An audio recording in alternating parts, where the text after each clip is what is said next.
comments by the minister represent Carly on a recognized civil society organization that has long been engaged in advocacy around justice, accountability, and human rights in Jamaica. Good night. And this has been the case through the periods of both political parties' incumbency in government.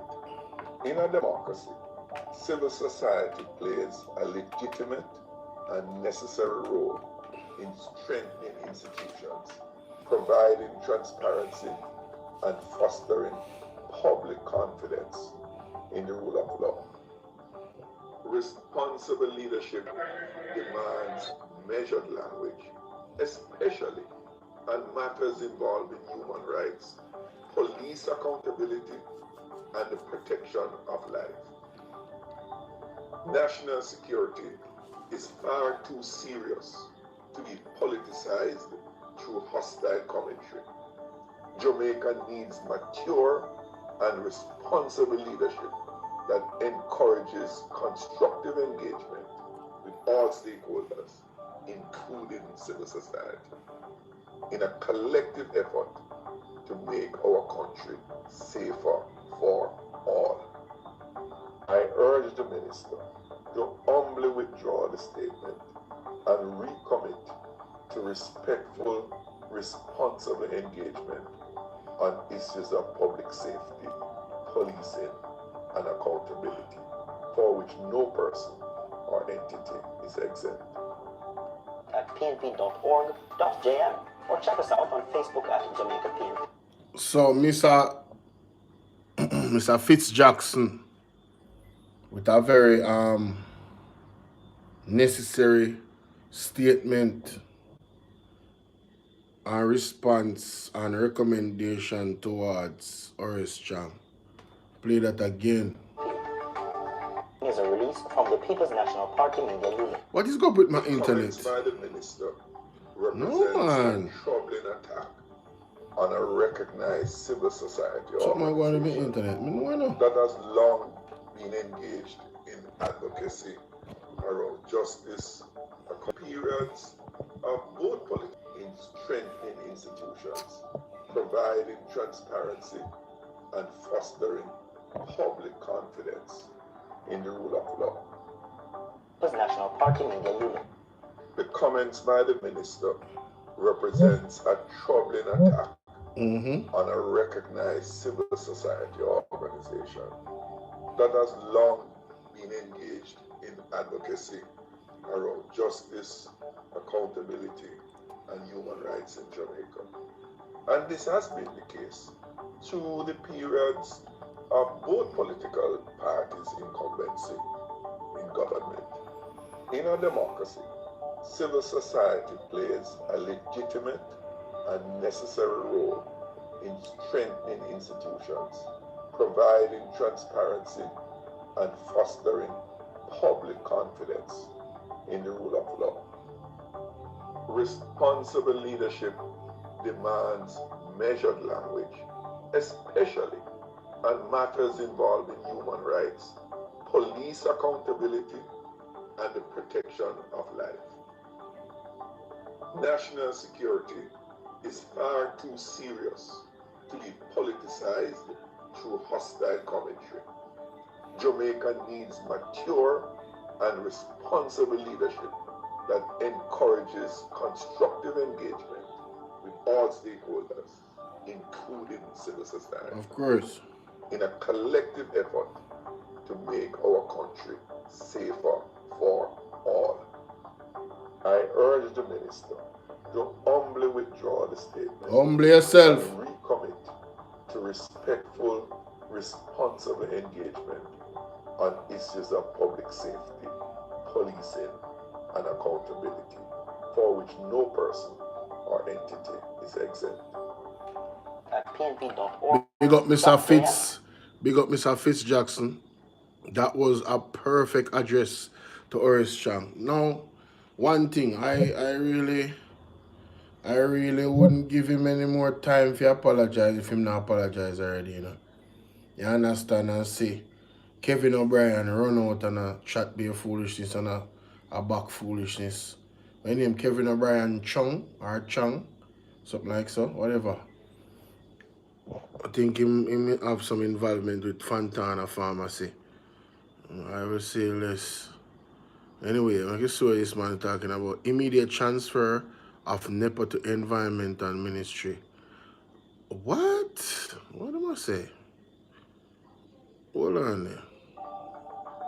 This, in my role as the Shadow Minister for Environment and Climate Resilience, Right. I'm calling on the government to immediately transfer the National Environment and Planning Agency from the Ministry of Economic Growth and Infrastructure Development to the Ministry of Environment and Climate Change.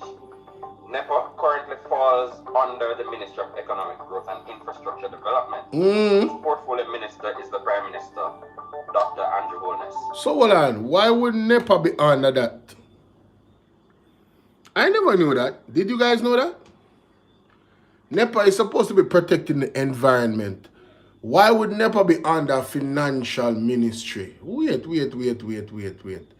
Wasn't there a court case that, you know, NEPA just did not protect us? Like, what? You're telling me, wait a minute, hold up, wait. Now I gotta go back. See, now these are the things. Development to the Ministry of Environment and Climate Change. NEPA currently falls under the Ministry of Economic Growth and Infrastructure. How in God's green earth is NEPA under that ministry? Economic growth and what? Wait. No, man. No. You talk about what you put it in the ministry that has the people that wants to make a profit. NEPA is supposed to be focused on the environment and protecting it for the citizens of the country. Did I miss something?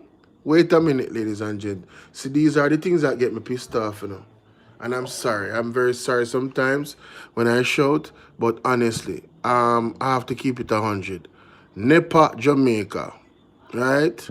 Mandate. Let us look into NEPA's mandate, right?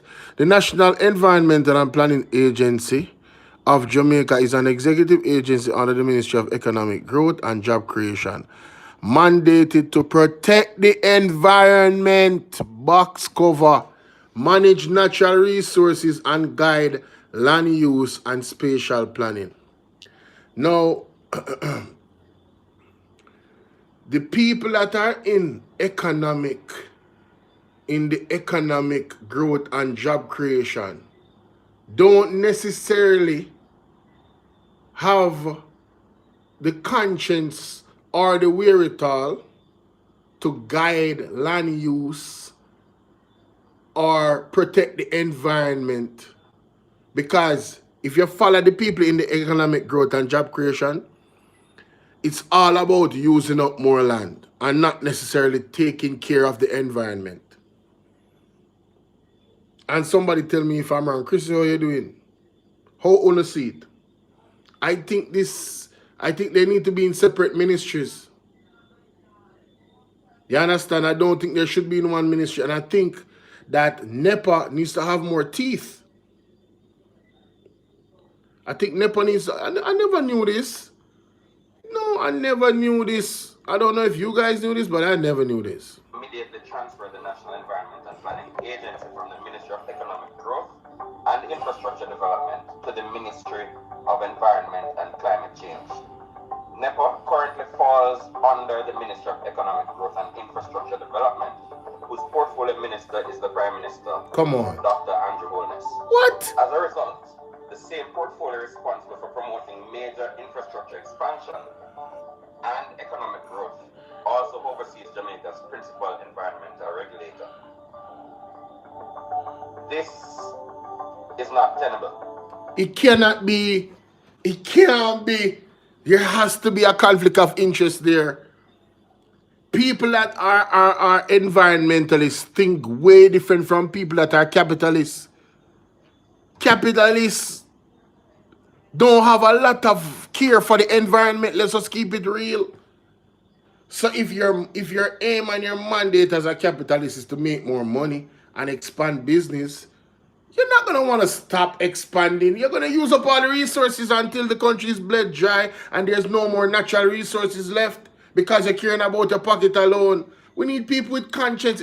There's no way. This cannot be. It has to change. It has to change. No. This can't work. Aren't you honest? Yo, you guys are some foul animals, bro. How in God's green earth did they think that this was a good idea? Man, these dudes is foul, bro. I cannot believe this. Can't believe this.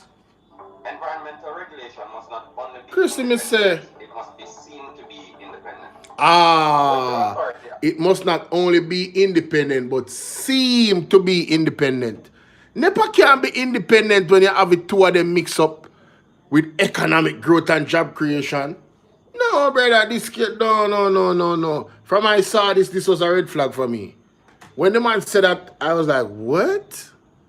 I didn't even listen to this, you know. I am scrolling through the news, ladies and gentlemen. I haven't been live all day. I put out about 3 videos. Zine, I'm going to say, you know what? I was supposed to go live. I'd set the live, but things happen. I come home now, and I say, yo, let me go live. You understand? Yo, this is terrible, though. This is really terrible. Approving large-scale developments sits within the same portfolio driving those developments. The perception of conflict becomes unavoidable. Yes. Jamaica has previously structured its environmental governance differently and more coherently. Under the second administration of Portia Simpson Miller, NEPA operated within the Ministry of Water, Land, Environment and Climate Change. They're not this on NEPA for there. That ministry has to do with environment. That makes sense. Andrew, I want cross-cut demon, you know. Hey. Environmental policy and regulation a clear institutional home while formally integrating climate change at the ministerial level. Yes. That arrangement demonstrated that development and environmental integrity can coexist within a framework that protects regulatory credibility. International models reflect a similar principle. Candy, what's up? In the United Kingdom, the Environmental Agency operates under the Department for Environment, Food and Rural Affairs, rather than an economic growth ministry. In the United States, the Environmental Protection Agency functions as an independent federal agency. In each case, environmental oversight is structured to maintain institutional insulation and public trust. I welcome the creation of a Ministry of Environment and Climate Change, but that ministry's effectiveness depends on regulatory alignment. A ministry tasked with climate resilience and environmental protection cannot be fully effective if the country's principal regulator remains outside supervision. Policy without regulation or regulatory authority weakens coherence and accountability. This moment demands institutional clarity. At a time when Jamaica faces stronger hurricanes, coastal erosion, and increasing water insecurity, we cannot afford governance arrangements that undermine confidence in environmental decision-making. Sustainable development requires balance, transparency, and structural integrity.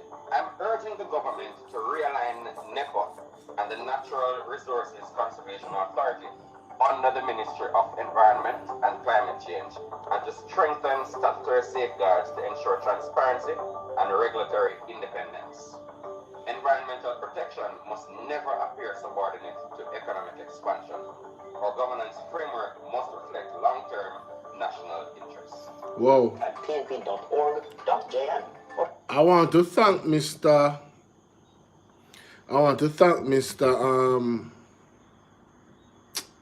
Why they keep blocking my video, man? What is wrong with TikTok, man? What am I doing? Why them are send sure. Yo, this don't even worth it sometimes, you know, man. The way them behave on this on TikTok, you know, brother. You know what I mean? From certain people take over TikTok, it's just been like, man, it's just been a damn burden, bro. Real talk. It's been a burden. Let me see what's going on in this star. Stars have some different stuff in there. What is this? When was this?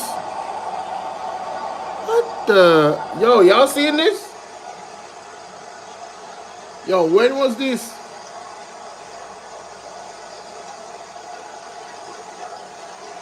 Oh my God. The school was marooned because of flood waters.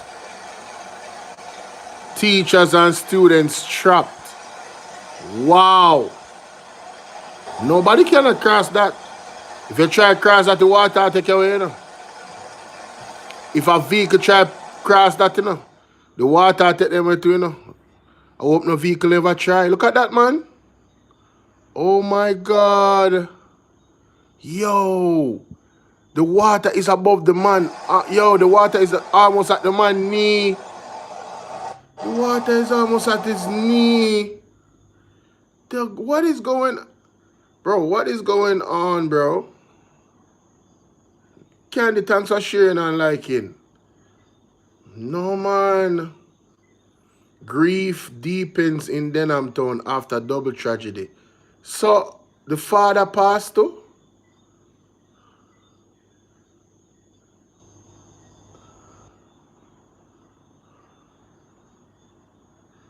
Did the father pass too?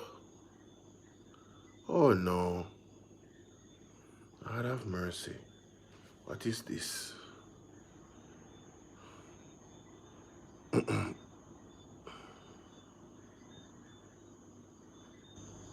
31-year-old Kira Pinnock, the child's father, succumbed to injuries. Oh my God.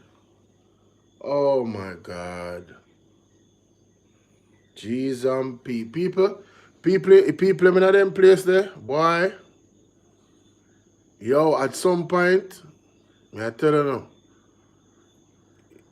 Yo, now have to change the culture, brother. Now have to change the culture. That's all I can say. Now have to change. You don't know what I mean by that. You have to change the culture. You have to change the culture. Big facts. Alright? Financial advisor becomes a fully fledged farmer. Smart. This is a smart woman. Yeah, mother of two is tending more than 5 acres. At least you have 5 acres. Go there, girl. Eh? Because at the bottom, what is the bottom line, ladies and gentlemen? If you cannot feed your family and feed yourself, it's over. Especially if you can't feed them healthy food. So big ups to she. You know what I mean? What is this? Okay. So they say, dad held newborn once before being unalived. What? No, that's not me and I didn't told us. Brother, this is ultra tragic. We're not even... Yo, Jono, brother, Jamaica really have a change, you know? St. Anne residents rescue teen girl from alleged rapist. Wait, what? Wait a minute. Hold up. Yo, me see one news. Me see a news earlier, one brother. Somebody sent it on my phone. Me say, yo, I can't believe I'm a virgin that I know in a party them. Yo, back in idea. Yo, me say. And international news too, you know. Him not dead, you know, but you know, bro. Anyway, I don't want to talk about it. St. Anne residents rescue teen girl from alleged rapist. Thanks to swift action of the residents of the community in St. Anne, a teen girl has become rescued after reportedly being held by a man at his home where she was sexually assaulted over several days. What do you mean, bruh? Charged with abduction, grievous sexual assault, and unlawful detention is 33-year-old Kenroy Edwards. Huh? Reports from the Center of Investigation of Sexual Offenses and Child Abuse indicated that about midnight on Thursday, February 19, Edwards was in his community when he allegedly approached a teen girl and made sexually advances towards her. It is alleged that he then took the female to his house without permit. What? Where he sexually assaulted her. After the incident, Edwards allegedly held her captive at his home until she was found and rescued by residents on Saturday, February 10. Residents reportedly captured Edwards and handed him over to the police. He was subsequently charged on Monday, February 23rd. The court date is being arranged. Well, this story is very weird. I'll just say, dude, if a man like them, no. If this man truly did this, and some people might say, Bolo, why you question it? Because it sounds weird. Oh, he managed to capture the girl. That the part they may not understand. So no somebody need there where everybody there. So how comes he just capture the girl? So people witnessed him making advances to the girl and the girl refused. How did he now get the girl in him? Or when the whole her by gunpoint? What the hell is this? The story does seem off. But again, if he truly did this, full length of the law, brother. And them need to get the sex offender register this out there. And the man, they need to stop, brother. Yo, I'm telling you something, man. Anytime you see a girl and she not show you no interest, you not supposed to push you on yourself on the girl. The argument done right there. So you see if all afterwards she realize for some reason now she want to talk to you, don't talk to her, brother. Cut it off right there, so. You understand?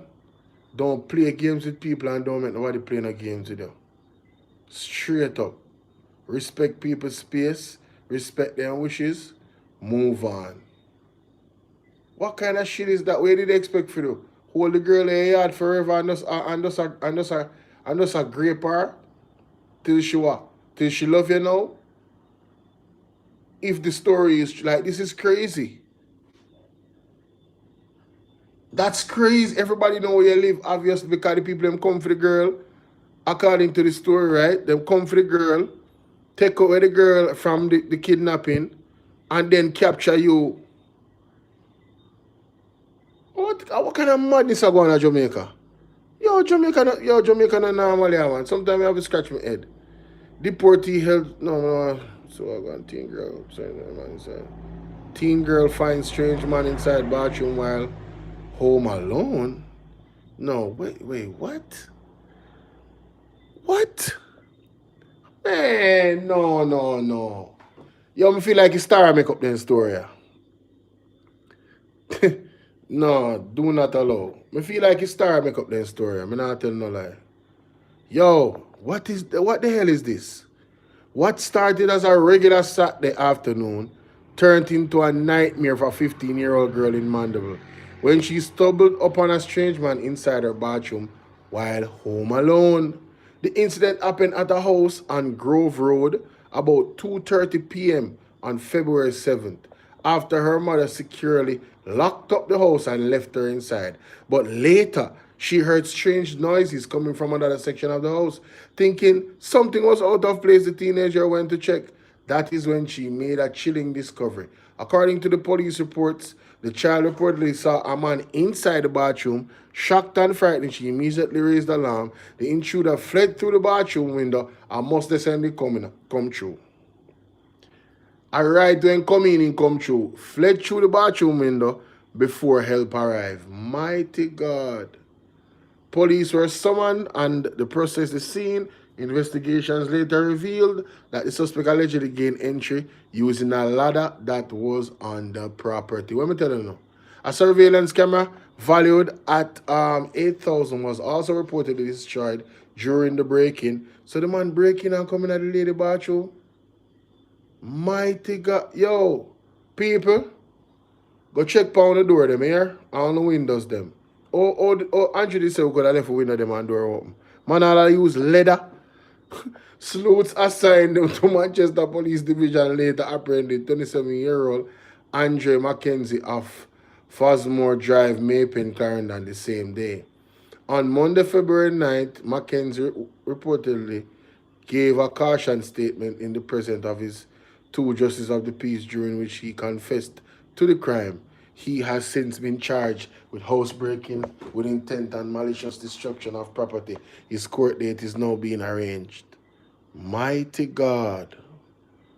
Wow. Wow. Big up Carly Banks still. Carly Banks, our uncle person, say something in our chat. Big up Carly Banks. Big up yourself. On YouTube, I mean. And I talk about TikTok. TikTok ever active, you know. Candy Flames and everybody are joining another thing. Pass through same way. You know what I mean? Boy. What? No haircut, no school. Mom Alex's son locked out of classes due to hairstyle. You know, 2026, bro.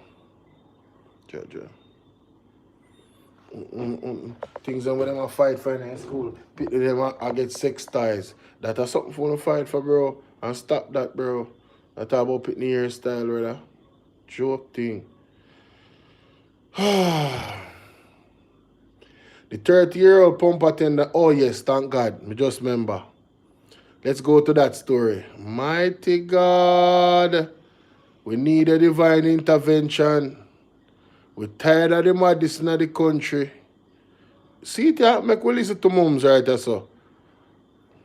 If you want to help the pump attendant out of lock up in Westmoreland, here is her GoFundMe Listen to this. account, and her link is going to be here, and contact to her mom. Yes. So I have spoken to her mom this morning via telephone call, and she has told me that Colette is still in lockup. Also, she has a cut in her forehead, and the girl them took out one of the girls. Mighty she God. also told me that Colette also has a 13-year-old son that needs some help for now, because that child father has passed away, and Colette is the main breadwinner. Oh, God. That child. She has 2 kids, 1 2, 1 13. One of them, the child father passed away. So Colette was out there trying to get things, trying to earn an honest living for her children. When all of this happened, when the little unscrupulous bully them decide to turn up our workplace. And no, people are fine.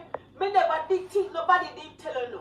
They say I used to work at the gas station where Colette got the job 3 weeks ago. They say I was coming up short. Money was missing on her hand. Money was missing from pump that she was working. Every day about money I'm missing. So the boss couldn't bother with her. The money I'm missing. And when the money missing, people now hear this. Who now hear this? I want different story this now, you know. Me tell a boy story, you know, because me here, yo, you not hear still. Listen. So the boss now, them get rid of her. Them fire her from the job. So Colette now, she got the job 3 weeks ago.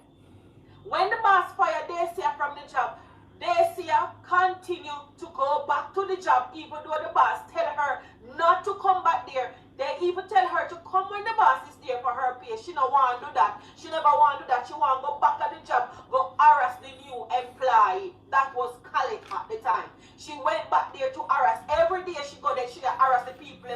When she now complain, she said she go buy gas. She now complain, but they say, you know, that she definitely a big problem. And if she want to buy gas, more gas station there where she could have more than go, but no, not even the boss couldn't tell Dacia say she not be come back her place. So she constantly going there every day, finding reason, finding purpose to go there. So she go buy gas in a buckle, the generator, just to harass the people, just to harass the new employee. So I have been informed that Colette is in lockup. One of her eyes injured because Dacia and her sister, they even tried to blind the girl. My yes, God. They took her in her eye. On top of body cut in her face, she get joke in her eye. So she in a lock up now. She's to see the judge in this. No, me not lie. A dangerous attack that still, you know. I don't know if that girl gonna get no time in a prison, you know. The girl that set the next girl on fire. The way how they come at her the first time, she can't argue. Self-defense. Yeah, man. Because them people look like them did come to take her life. Juke her in her ear, cut her in her face. No, man. Anytime you see somebody attack you anywhere on your head, they might try to done you. If somebody attack you with any type of hard weapon to your head or your face or your neck, they are trying to take your life.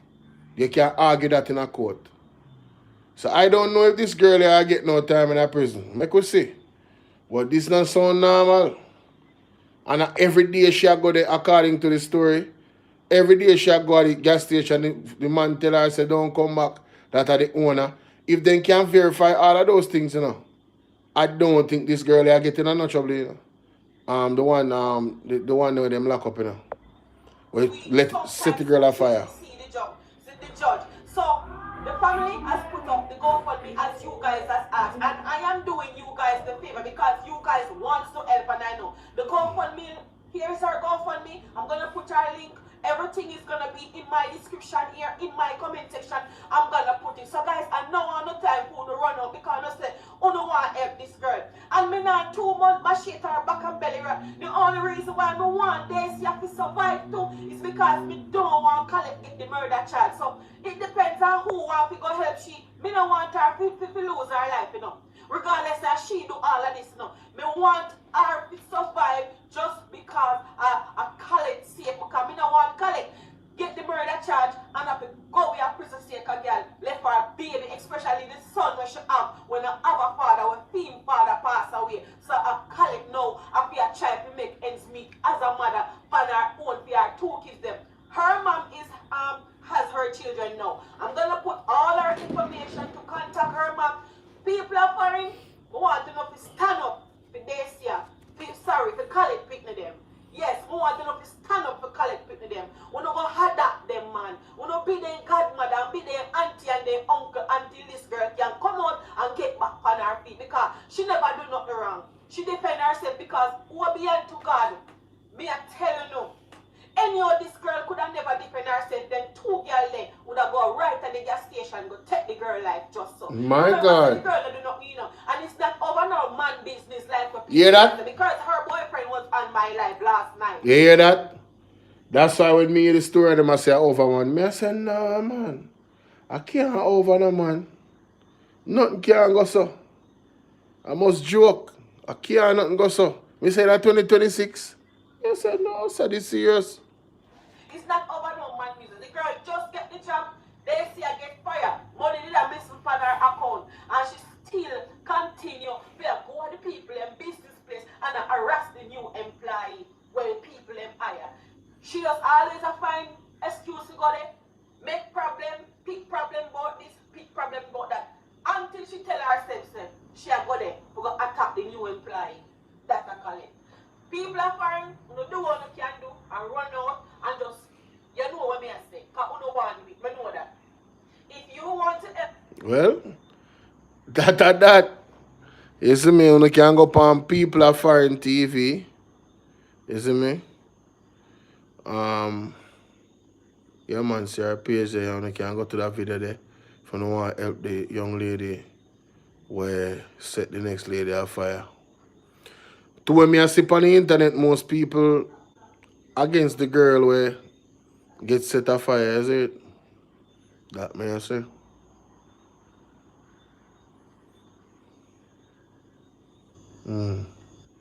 See what I go on the gleaner right now. Ah, yes. For Central Westmoreland. Today, this is Dwayne, Member of Parliament for Central Westmoreland. Today I attended the Savlamara Police Station following reports on social media alleging that I was involved in an altercation in which a male individual was assaulted. At this station I was advised by the police constable that a report had been made alleging assault occasioning actual bodily In accordance with police procedures, I was offered bail on my own surety. I categorically state that I did not assault anyone. On February 22, 2026, I attended an event at Newmarket Oval along with colleagues. During the event, I became aware of a commotion and observed two men on the ground in what appeared to be a fight. One of the men was my driver, and the other the complainant. I, along with other persons present, intervened and successfully separated the men. The complainant, who is known to me, subsequently left the location on a bicycle. My driver sought medical attention and is in possession of a medical report. Both the complainant and my driver have since been charged. I categorically state that I was not involved in any assault and that I am innocent of all charges laid against me. I have made myself fully available to assist the police with their investigation. This is all right, so me notice when it comes to Dwayne Vaz, two things we can say. Him need to go and get some prayers. Yeah, man, somebody after this, man. Somebody after that, brother. Them after you, bro.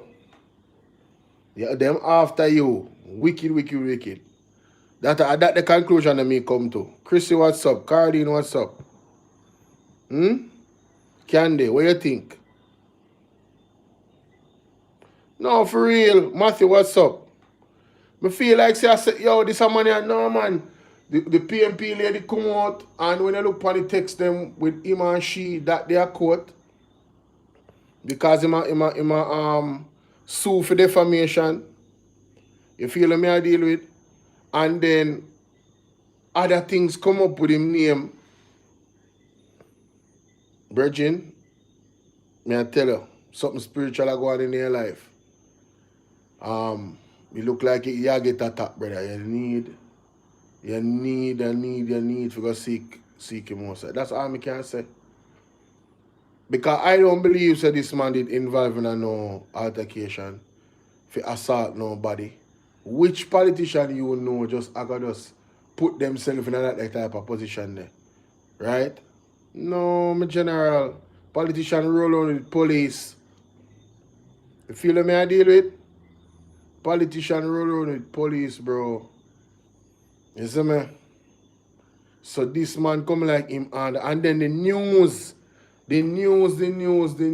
As soon as something come up about Westmoreland, me see one thing power status. Me tell one you say, brother, me done hear what going already, you know. And the man driver is not him.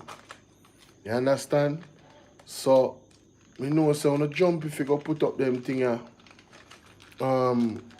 against the PMP, but get the facts. Get the facts. Bubbly wagwan. Get the facts. Exactly what I say, I want me here happen. I the driver man in altercation, not him. You know when artists are roll and somebody around the artist and a man in a ray, and the artist name calling at the in the news. Most of the time, if not all the time. Not true. It's a similar situation this as far as me I hear. Alright, see there? St. Mary flood out. Mighty God. Oh boy, I tell you. That's crazy. Janet Richards Foundation. People, wanna see, did you guys see the video with East Portland people them? Wanna see that video there? I need to watch that video there, yeah? I put it out before when they come live. I'm showing you. Check out that video there. If you don't see it already. Yeah, man, check it out, man.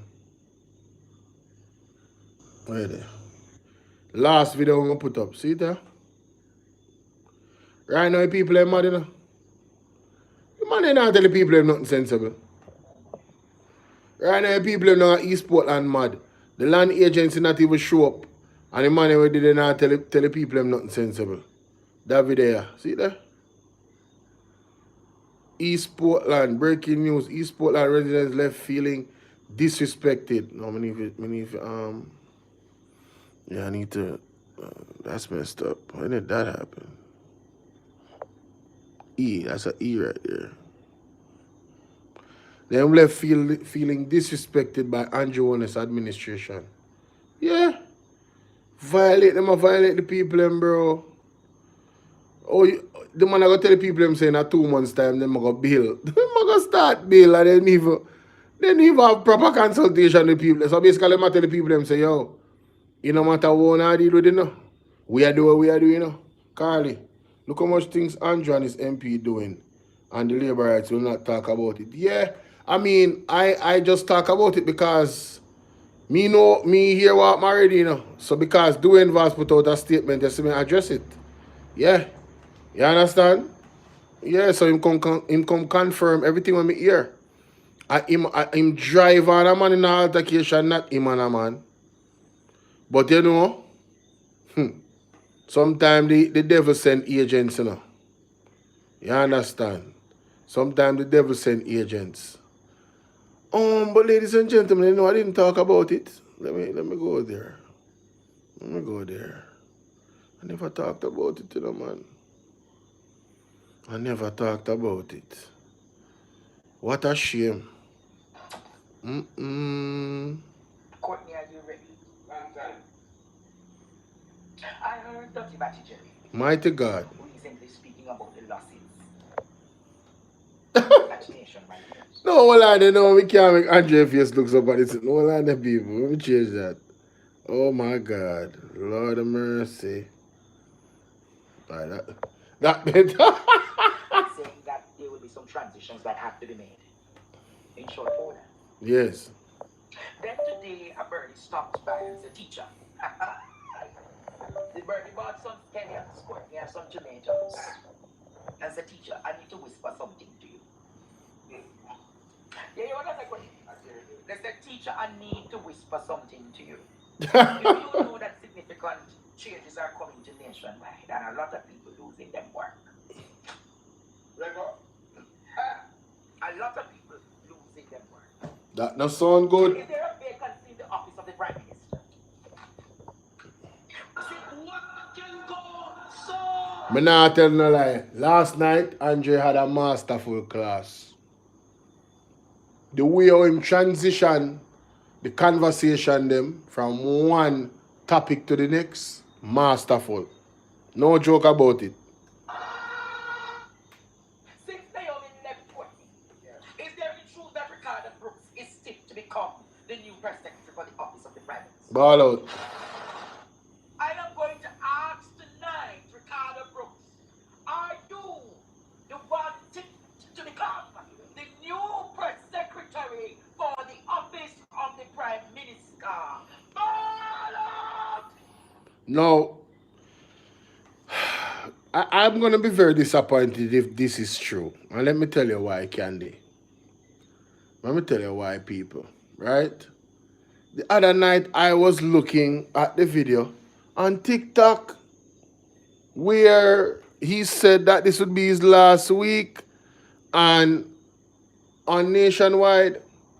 And I'm telling you, ladies and gentlemen, the post that I saw on Twitter truly deceived me. I have to tell you, because I thought there was some merit to it.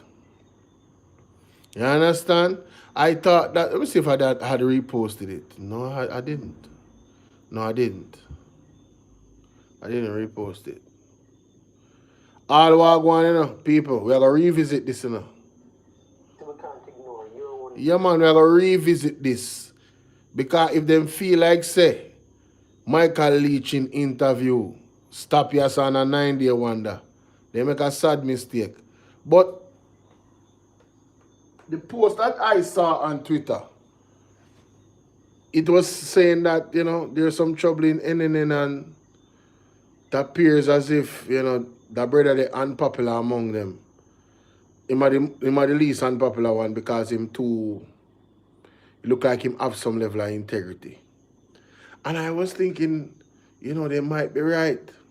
But not telling a lie. I was thinking that I endorsed it actually. You know, him seem kind of different. As toxic as the rest of them over there. He's more professional. You understand me, people?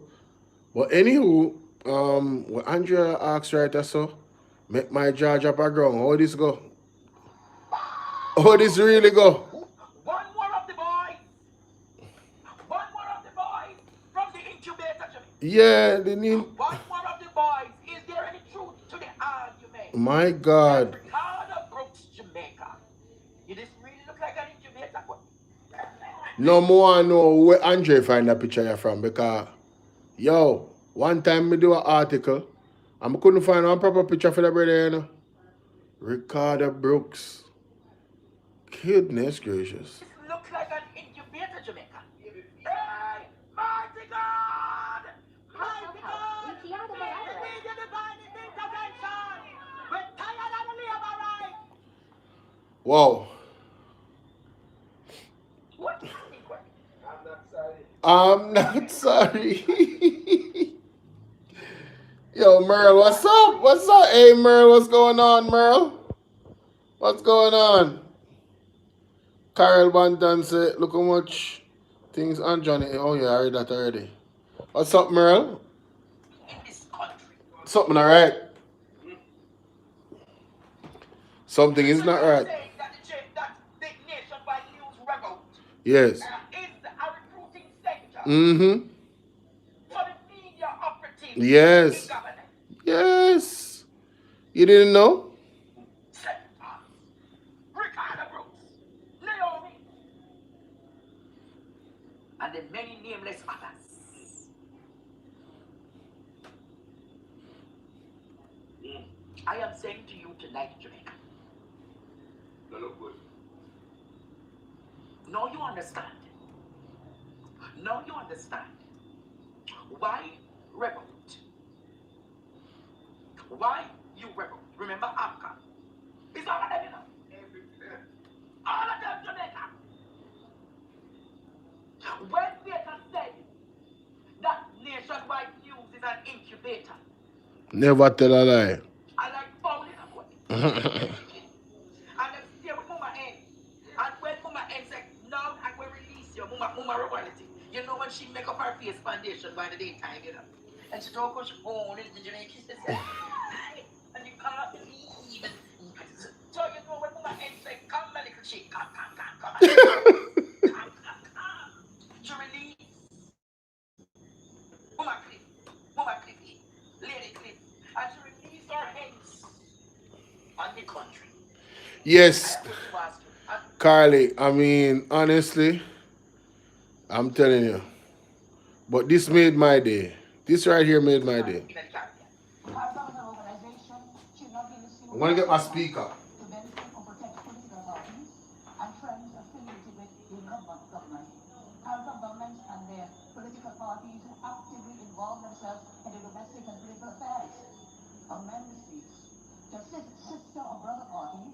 Cannot then expect that when we come together, that we must help each other. When in the last election board, you sent your victims, you sent your people from your party to open the campaign against another political party. I'm sorry I have to share this, but it didn't feel long when I saw what transpired within the last of the elections in the Caribbean. So Caribbean government, if we have to help each other and cooperate, it cannot be the last week. When you send your person down to St. Vincent or to Jamaica or whoever, to Guyana, you send your political person, not diplomats, you send them down to campaign. I don't think that's right. Because today I would have to face you. We are not red and we are not yellow, we are not blue, we are not green. We are all political persons. And we must give that respect to every single one. And no leader here sitting would want another card coming to state to send people to campaign in your doing. That should never happen. So, she don't run for you. Imagine Holness gone for me. Me and Max don't want nothing to do with Holness. The problem is that you have nothing to do with that Holness. Because the reality is what the hypocrite say you sweetheart. Hypocrite them a galande. TikTok, me sorry, but me tired of TikTok. Them a mess with my channel. A beer block them a block me something. Me go on here TikTok. Come over YouTube. Come over Bolo VNR 2.0. Me can't bother with them, brother. See it there? Few people them on TikTok. Bolo VNR 2.0. That's the page right there. See it? Come over here, so guys. Yeah, man. See it there? Boom. Come over here, so yeah? I can't bother. Them a do me too bad. They look at people them where watch me, the man will kick and I kick them off of the live later. Can't bother, man. Them too terrible, man. I mean, I know what me I do. Me not do anything at all, and them a send all type of crazy. Sure, pissing me off, man. Pissing me off, bro. Anyway. The truth is finally surfacing, and those responsible are gripped with fear. JFJ Chang spar over blood money claim. That is what he said is out of order still. I ain't gonna cap. He's very out of order. And he needs to apologize. Him shouldn't even have nobody. And you see? Alright, so when that situation happened, right? Let's revisit Mr. Chang after this.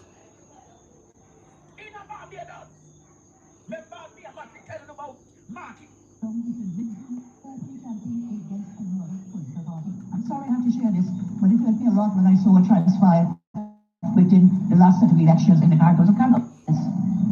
The Jig Bang them in the Caribbean. Cargos as an organization should not be misused by anyone to benefit or protect political parties and friends affiliated with the incumbent government. Cargos governments and their political parties who actively involve themselves in the domestic and political affairs of member states. The sister or brother parties cannot then expect that when we come together, that we must fuck up each other. When in the last election on, you sent your missives, you sent... Who she attack, Jamaica? You sent your missus. Andrew, me think she attack, you don't want to think. You think say people in the Caribbean here will go to Jamaica? Jamaica top topic, you know. Jamaica one of the top country them in the Caribbean, you know. Yes, enough of a country them and them don't really like Jamaica, you know. You understand what I say? So any passa, any ray go on at Jamaica. Them, you think them not hear about it? You think them not know about Andrew Holness statutory declaration? You think say them not read the report? You think say them not talk behind the scenes with them one another about Andrew and film situation? You think say people over there not preem? All over Caribbean, you think they're not preem? Hey boy. If you think they're not preem, you make a sad mistake. They're not gonna bring it up in our conversation.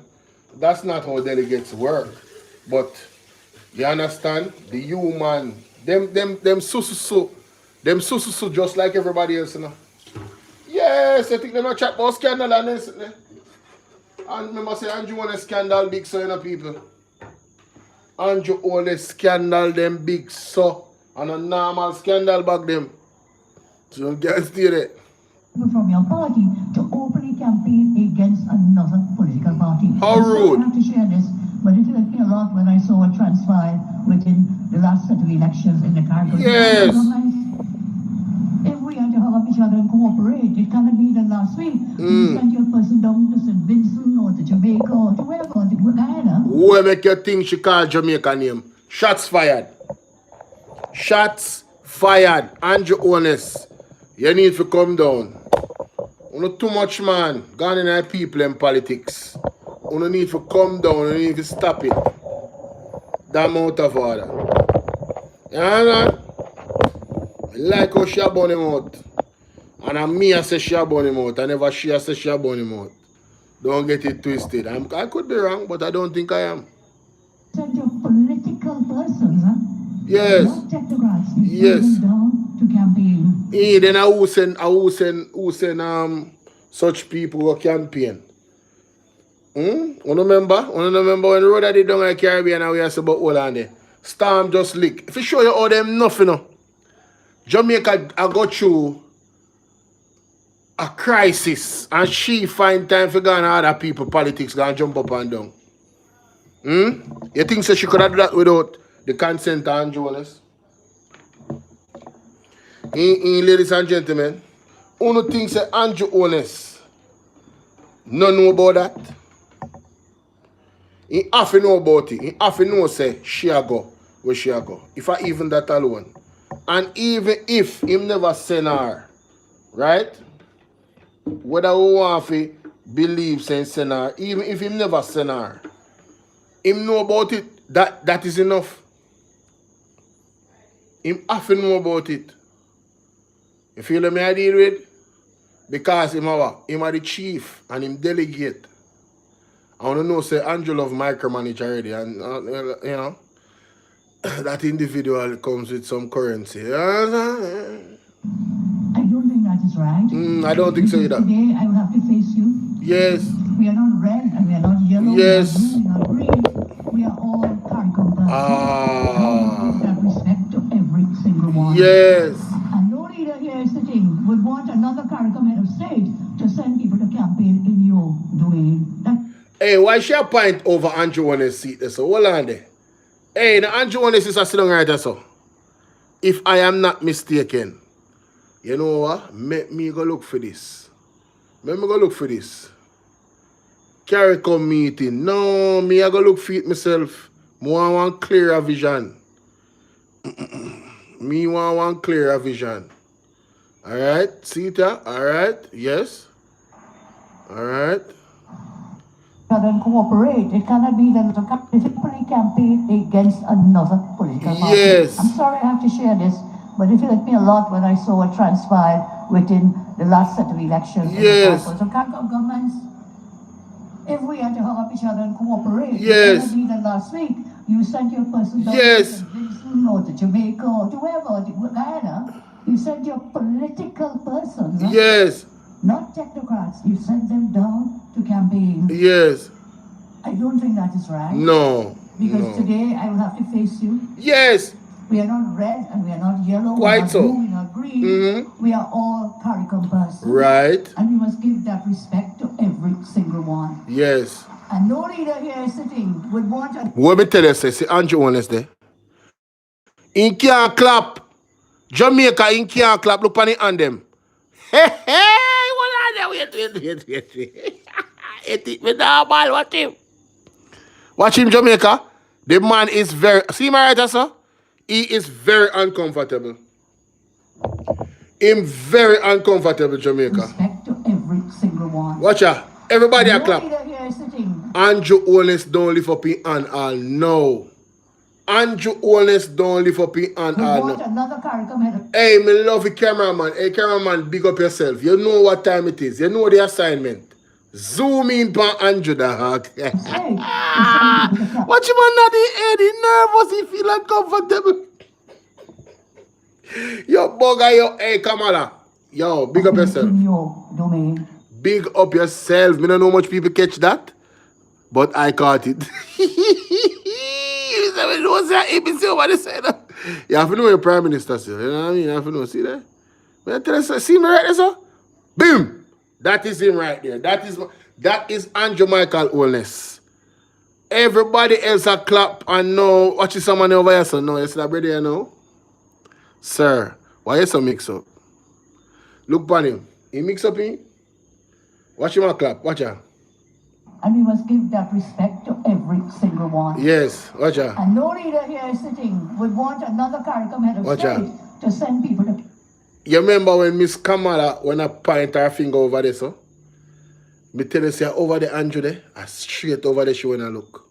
And she called Jamaica name in it. She was very intentional. Look at this man. Somebody I say, yo, dog, you know, say Andrew, my dog. Not in that language, of course, but you know what I mean? Don't allow. Oh my God, no sir. Andrew is a mess.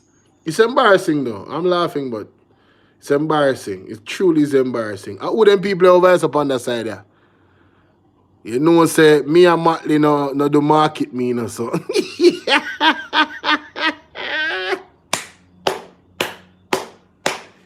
Yes, Jaja. In your domain. That should never You see how she point? Over the she point Jamaica. The CARICOM head of state Yes. to send people to campaign in your Watch her. domain. Yes, watch it. Watch there.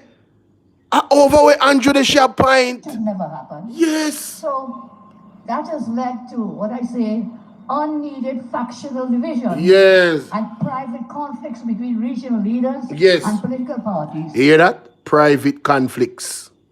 Private conflicts. That means, as a diplomat, you're not going to really say it out loud, say, yo, me and you have a problem, but now she make it known, say, that is a problem. If you never know, say it's a problem. Or if you send your persons, you know, your people, your political people, your mistress, your mad. What yo? It hinders the progress of the CARICOM. Of course. As we move forward, I congratulate the other speakers before me, and you know, I'm in tune with what you're saying. So I will keep mine down a bit because we had a great discourse from Prime Minister Holness as former chair. And I want to say Trinidad and Tobago. She had a great discourse with Prime Minister Holness as former chair. I guess, did you speak to him, ma'am? What you saying? What you saying? Thank you, sir. We respect the sovereign right of CARICOM members with respect to your choice for national security for your nation and respect to your choice for foreign policy. We respect that sovereignty and we expect no less from others. We took very careful note of what happened in the CARICOM in 2025 when my government chose to lend support then to the Nicolas Maduro regime. And despite repeated threats against two fellow CARICOM members from Venezuela, most of the CARICOM stood against the two. Only two were threatened. One was Guyana, still under threat. I openly said that if they touch Guyana, Trinidad and Tobago will be there with you and stand with you. And the other was Trinidad and Tobago. We are threatened, and we are still threatened by Venezuela. I'll say a little more about that in a moment. So how could a CARICOM be a zone of peace when a narco dictator who imprisoned and killed thousands of civilians and opposition members? You will see recently over 300 persons from the opposition in Venezuela have been released. They were in prison because of politics. So how can it be when that regime was threatening violence to two CARICOM member states, there was no voice from the CARICOM? We were talking about a zone of peace. And in my respectful view, my country is not a zone of peace, and I'll tell you why. Because of the unreliability of the CARICOM in the above situation, TNT Guyana, we cannot bind ourselves to the same political ideologies, the same foreign issues, and the same security policies of the entire CARICOM. That's why I welcome Prime Minister Holness first, that we have each our own pathway to walk, depending on what is happening in our country. And so, my friends, I say, going forward, we will work with the CARICOM. We were invested in the CARICOM. We've been there from day one, and we want to be there after the end, and the beginning, and in the end. We want to be there. What you mean by that? The end? Come like she knows something, you know. They say the CARICOM will be no more. There's a shift happening. I mean, that's an ask. She sound like, you know what I mean? CARICOM is very vital. I'm a CARICOM child, you know. I lived in Jamaica as your Prime Minister. I studied in Jamaica. She's talking about Jamaica a lot, though. Damn, Andrew. 14 years. I studied there. I lectured at the University in Jamaica. I lived in Barbados. My child was born in Barbados. My son is Bajan. Recently, he was trying to apply to UE to get in into them, to get in. He went in law school. And when he took his Bajan passport, they said, no. You have to come and bring a TT ID card. Sounds like a joking matter, but a serious matter. Maybe you know that. My son is born in Barbados, and of course Trinidad. So I've had that experience of living and working Jamaica, Barbados, and of course my own country, Trinidad and Tobago. So we would want to have our own foreign issues, policies, defend our sovereignty as we see best. And so I come to the elephant that might be in the room. I come to the USA and the cooperation that we had with the USA. Thanks to President Trump, thanks to Secretary Rubio and the U.S. military. I say thank you today for standing firm against narco trafficking, human and arms smuggling originated from Venezuela. That is what we were facing in Trinidad and Tobago. Maybe some of your other islands in the Caribbean, your nations do not have that level of illegal migration and, of course, the crime. So in 2024, crime was being treated as a public health gimmick. It was dubbed a public health issue. It's not a public health issue. Because of the crime, you're not alive to get any public health. You're dead. That's what the crime is like. Wow. So don't talk to me about a zone of peace when I will tell you, Trinidad and Tobago, 1.4 million people.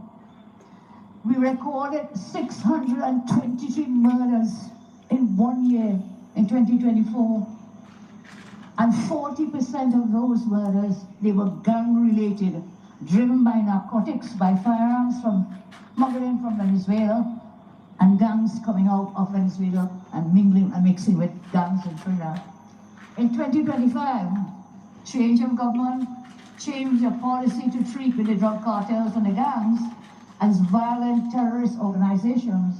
The military action by the American military in the Caribbean caused, you know what happened in our country? Caused our murder rate to decrease by 42%. Wow. You know what that meant? Wow. There were 257 less murders in TNT. I can say what? Thanks again to President Trump. What? And thanks again to Secretary Rubio. Look here, serious. Hold on. The U.S. military. 42%? 42?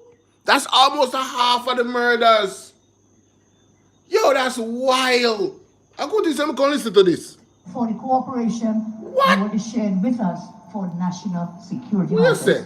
Maybe in your islands you don't have the kind of crime we have. I know Prime Minister Holness will try to pass the Oswald bill in Trinidad. We were not as fortunate as you in the parliament, but I know you have done well with your murder rate. So some of us, the crime is so bad. I cannot depend on just my military, my protective services, and certainly from you in the CARICOM, many of you do not have military or large police services to help us down there. So again, I repeat, in Trinidad there's a saying, who vexed lost? But we gained from the help, I'm saying, that military help, and I will welcome them again. So we changed the policy and we were able to bring those murders down by 42%. As I said, that's 257 less people who would have been dead had we not taken that course of action. So let me finally take this opportunity to sympathize with the government and people of Mexico, as Prime Minister Holness mentioned, with regards to the cartel-fueled mass violence happening there. That could have been Trinidad and Tobago if we did not take the action we did. To partner with the U.S. is not to undermine the Caribbean region, but to defend it. TNT will continue to cooperate with the U.S. in the best interests of our citizens to drive destabilizing and destructive forces out of our country, out of our region, and out of our hemisphere. On the issue of full and free movement, I'll go quickly here, just a few points. I know we are all committed to full and free movement. I know several CARICOM islands are moving forward with that. But in Trinidad and Tobago, again, illegal migration is a big problem. It has been left to flourish not just in TNT but elsewhere. Currently, Trinidadian taxpayers, we pay the bills for the tens of thousands of illegal migrants who have come into our country. It has put an enormous strain on our health services, government services, financial resources, and we are working diligently to resolve this illegal immigration crisis that we have. Again, many of you may not have it, but Venezuela is just 7 miles away from us. And we're going through it right now to try to identify and do a registration exercise, because there are thousands of them who are a drain on the taxpayers of Trinidad and Tobago. Wow. So at this time, I would say the greatest respect, Prime Minister Drew, Trinidad and Tobago, we are fully committed in principle to the full and free movement, but we have to deal with the thousands of illegal ones I already have in my country. So I will say, not at this time, but we agree in principle to full and free movement. And then there's a global focus on Cuba, right here in our CARICOM. And let me remind me and us, every single leader in this room was elected by a free and fair democratic election. Everyone in our countries. And so I ask, why do some CARICOM governments and political parties believe that they and their parties and their supporters should have the right to contest democratic elections to choose them as leaders, but the Cuban citizens have no right to free and fair election? And whilst I talk with you, Prime Minister Holness, I empathize with the people, the good people of Cuba, but there's a regime that's a dictatorial one, and none of us want that in our country, not one of us. Otherwise, we wouldn't be here today. We were all elected by free and fair elections, and so we cannot advocate for others to live under communism and dictatorship. My but God. We want to live here in our CARICOM region under democracy and capitalism. That's an oxymoron, it's a contradiction. For ourselves, we want free democracy, but tell the Cuban people, okay, we feel sorry for you. It can't work. And as you said, Prime Minister Holness, we have to find a mechanism. No, wait. Wait, shut up about Holness like that. No, man. Humanitarian efforts for the people of Cuba, but at the same time, we cannot, and I will not, Trinidad and Tobago will not support a dictatorship in Cuba or anywhere else. We will not support it. What we do, we support regular, free and fair democratic elections in a multi-party system. All citizens must have equality before the law. There must be the rule of law. There must be majority rule and minority rights. We must have the separation of powers and the checks and balances. We must have accountability and transparency. We must have freedom of expression and association. And for us in Trinidad and Tobago, we must have capitalism. We will not support dictatorships. I turn to Haiti quite briefly. In Haiti, democracy continues to be under threat. For decades, we have been saying, as Rudder, the consortium Trinidad, Haiti, I'm sorry, Haiti, we are sorry, and we are still sorry decades and decades after. Armed gangs, political collapse, food insecurity have converged Janet, what's up? Democracy and create a protracted emergency. We in Trinidad and Tobago, we support the United States and Panama's proposed gang suppression force to subdue violent gangs and to help restore order in Haiti.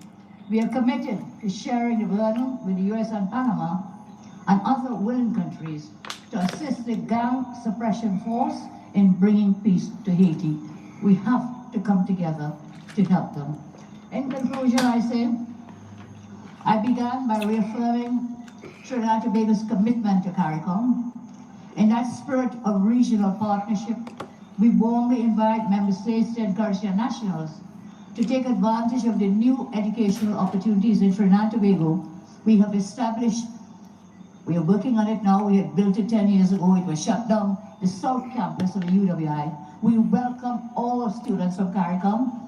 We want to open it in September in the new academic year.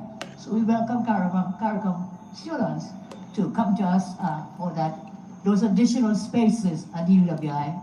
And in addition, we have reopened the Couva Children's Hospital, and we hope to get some... Good to hear it, darling. We're here today, we met with them, our delegates met with them for a full opening of that Couva Children's Hospital, which we open up as well. A state-of-the-art children's hospital, we open to all citizens of the CARICOM. Please come, we have a campus, education is a passport out of poverty. Take advantage of that extra campus, and of course, the spaces and the beds at the Couva Children's Hospital. We look forward the collective coordination and cooperation whenever and wherever our policies and initiatives align with those of the CARICOM. However, as I told us, AT&D will put our national interests first. Our citizens will choose our path forward. And so, let us all move beyond words. I had a joke with some of my staff over here.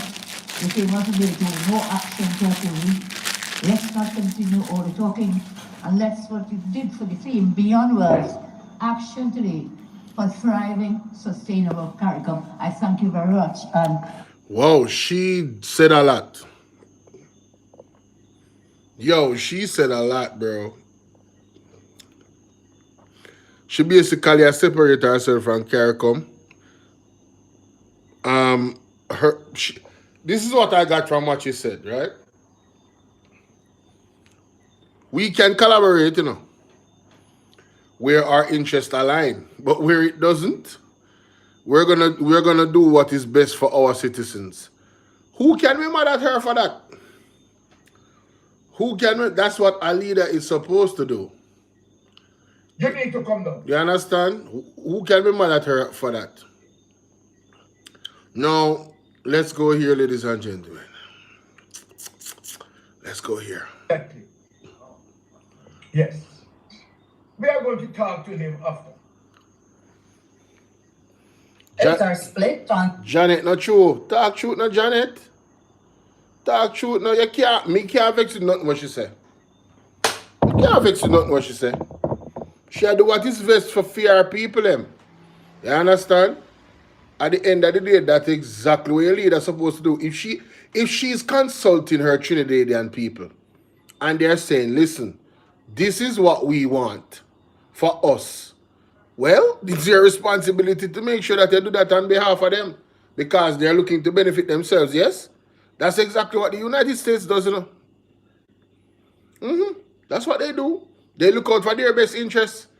And I'm saying every single leader in the world, that is exactly what your mandate is supposed to be. Looking out for the best interests of the people that live in your country collectively. It is a huge responsibility. And this is why it's necessary that you have a leader with integrity in that space. When you don't, the people suffer. The people suffer. On the appropriateness of National Security Minister Dr. Horace Chang's verbal attack on Jamaicans for Justice, JFJ, accusing the human rights lobby of living off blood money. Founder and executive director of the Jamaican Association for Debating and Empowerment, JADE, Jermaine Barrett, described the comment as inappropriate. However, Kevin O'Brien Chang defended Dr. Chang's view as wholly representative of the belief of the majority of Jamaicans. Siobhan Campbell tells us more. The rhetoric surrounding Jamaica's murder rate and the rise in police fatal killings has escalated. In a candid comment speaking with Nationwide News, National Security Minister Dr. Horace Chang accused JFJ of living off blood money due to its constant criticism of the police force. Jermaine Barrett is questioning the sensibility of Dr. Chang's statements on what is an emotionally charged issue. No, hear me I say. You can't, the statement of it being constant criticism of the police force. Is the police force void of criticism? Are they exempt from accountability? That's the first question I would ask that tyrant to say that, you know. If I was given the opportunity, you know. Right? Because the way how that is framed, I would have to ask that question. So if it is that the police force is not exempt from criticism, how do you measure too much criticism? And then based off that answer, I would put the questionable reports of murder by the police versus the criticism of JFJ, and then determine if it was in excess. Because everything is a maths problem, you know. Big up twins have twins. Everything is a maths problem. True. Big up Marvin. Edgar. Everything is a match problem. I think his comments were unfortunate and inflammatory. I think there are concerns with respect to how it is that the public is engaging with the issue. And I don't know that the comment does anything but a conscientious evaluation. That much I will say. I think it is necessary that on both sides of this debate, this conversation, tone down and be a lot more rational. And let me tell you something. There's no debate. There's no debate. It's either you want to be held accountable or you don't. Right? It's either you have nothing to hide or you do. That's what this boils down to, you know. Earth Chang went on and on about the camera them. Why is he so against body worn cameras? Focus on the still goal of reducing crime and bringing Jamaica to a state of lawfulness and peace. The comment did not find favor with JFJ. It says Dr. Chang's framing of its work as living off blood money is unfortunate, untrue, and inflammatory. JFJ says in light of the defamatory nature of the phrase and its potential consequences, it's seeking legal advice on the matter and any possible actions that may be warranted. But public commentator Kevin O'Brien Chang says the group's behavior has warranted the scathing criticism. I can tell you something. 95% of Jamaicans are with Dr. Chang. But no, this is a man I know. 95% are with Jamaican. When you live uptown, your family member them are talk about. Almost your family alone they are talk about. So I wouldn't, you know? Remember, you know, Andrew always say, not because a man in Jamaica make you a Jamaican. I wonder if I see a mathematics in my use. Why I'm saying 95? 95% of who? Madness. what is the greatest human right? The right to stay alive. Then the next statement, that man that cut that throat to the mother and children, he's carried on a couple years ago. 5 of them killed. What is the make of this argument? What would we rehabilitation for this poor young man? Now you tell me, how good like that, he's getting good for the country. So according to him, you're supposed to render evil for evil. According to him, you know, the best way to deal with somebody that commit a crime is to commit an act of crime against them. So him are the type of man who justify the police going to take out an next person's life that they deem a criminal. So now, he was not there when the crime happened, you know. He heard it on the news. So once the news label somebody a criminal, according to this man, you know, the police will just take their life. I will must just turn my eye against it and act like someone else say that I want crime. Because they take the man's life or the woman's life and they never want to resist arrest. They never did try to harm you. You just take the law in your own hands. So this reprobate is agree with police taking the law in their own hands, you know, given the circumstances of a crime committed. That's how we must say, you know. People are going to assume they want good for the country. Are they here to protect innocent people, to try to get justice for those who are not getting justice? So what is justice, you reprobate? What is justice? Justice don't mean you go and kill off people. That's not justice. Justice means you put the person in front of a judge. You reprobate. You are endorsing criminality when you're saying that the police them supposed to be have license for just go kill off people because they were involved in a crime. The last time I checked, there's no part of the law that states because you commit a crime it means you should die. No part of the law says that. Even when you unalive somebody else. So if you want to go and live in the jungle, I am sure that your life will be shortened living in the jungle. Because once the eye them start lick out, the next eye lick out, and by the time you lick out somebody else's eye, that person has a family where you think say you supposed to go take for them life. Instead of put them in front of a judge. And they are going to feel like they are justified to come and take your life now. And then when your life taken, somebody else in your family I want to go take film life. You see where we're going with this? This is why we have law and order. Going to unalive people and taking matters into your own hands. If the police can get away with that, you know what the citizens are going to do? They are going to follow as well. What type of culture do you want to have in Jamaica? You want a culture of lawful people or jungle justice? It don't work that way. Shame on you, old man. And says JFJ should concentrate its efforts on assisting the vulnerable and the few bad eggs within the police rather than the entirety of the force itself. Hold on. JFJ has never attacked the entirety of the force. When the JFJ say we need body worn camera for accountability, that's not attacking the force. That's holding the force accountable to good policing. Not rogue policing. What kind of germs? You know somebody never get a part of? What do you mean man easy? Oh, what is? Mighty God.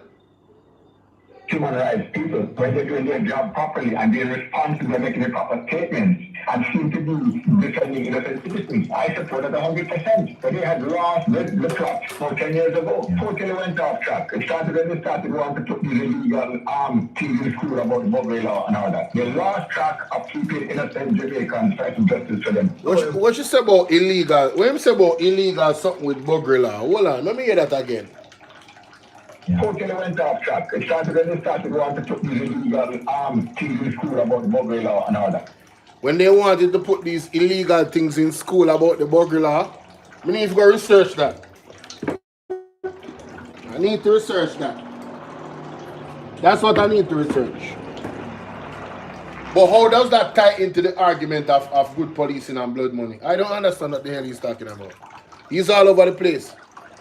Lost track of keeping innocent Jamaicans fighting justice for them. However, Barrett argues that JFJ continues to do good for the country, though he says that the lobby group can do more to educate the public as to its activities. People like my cousin commentators here are condemned civil society and ask them, do they mean any good for Jamaica? They have secured a lot of good for Jamaica by virtue of the kinds of sort of professional ethos that we're experiencing now from the JFJ. Income and the accountability mechanisms have been fought for long and hard by groups like JFJ, and we have to be grateful to them for that as well. Siobhan Campbell, for Nationwide News. Take it away.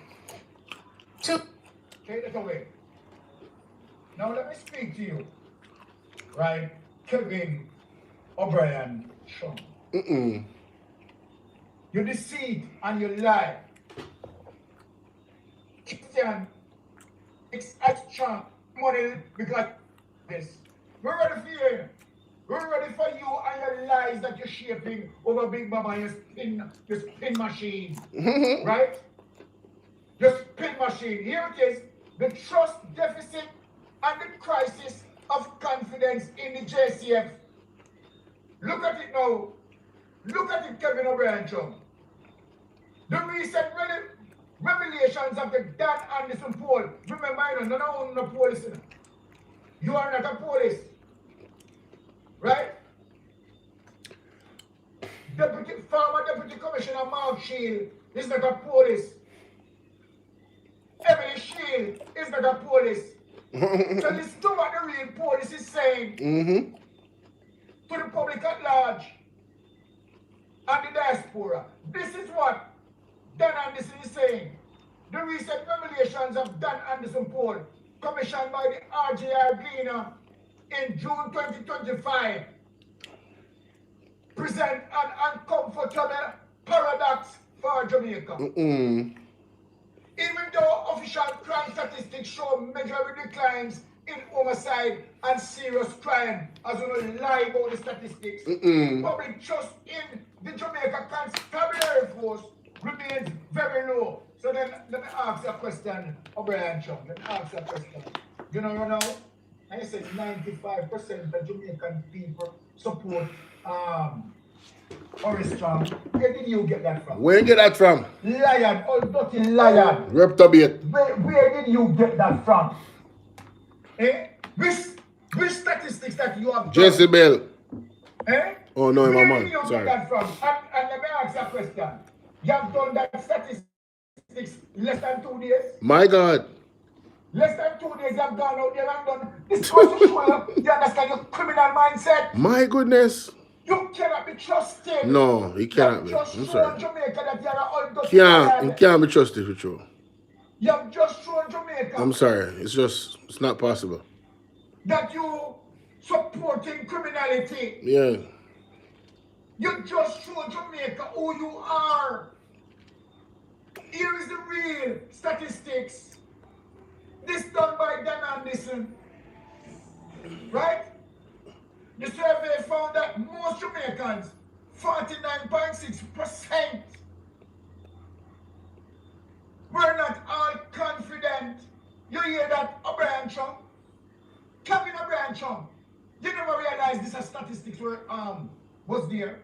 And you run, come on, 95% of Jamaica agree with Horace Chum. 95% of Jamaica knows that Horace Chum a criminal. Knows that Horace Chum as it relates to. Yo, you know, so I'm tired of them people here, though. I'm tired of Mark Shields, you know. How is Indica making police the enemy? Brother, if you man them find the man them do wrong things, brother, what do you mean them make them the enemy? What kind of nonsense is this? They are doing a fine job discrediting themselves. When you have a superintendent getting caught with cocaine and the entire CTAC get dismantled. What you talking about? There's serious problems within the police force. Oh, and if you don't think a joke, let me find the apostle. And remind you of something. Oh, I'm to them mad people, man. Hold on there, man. TikTok. A word and a verse. Let me find back the tape. Hey, only hear this and I come talk about accountability does not mean. This gave me...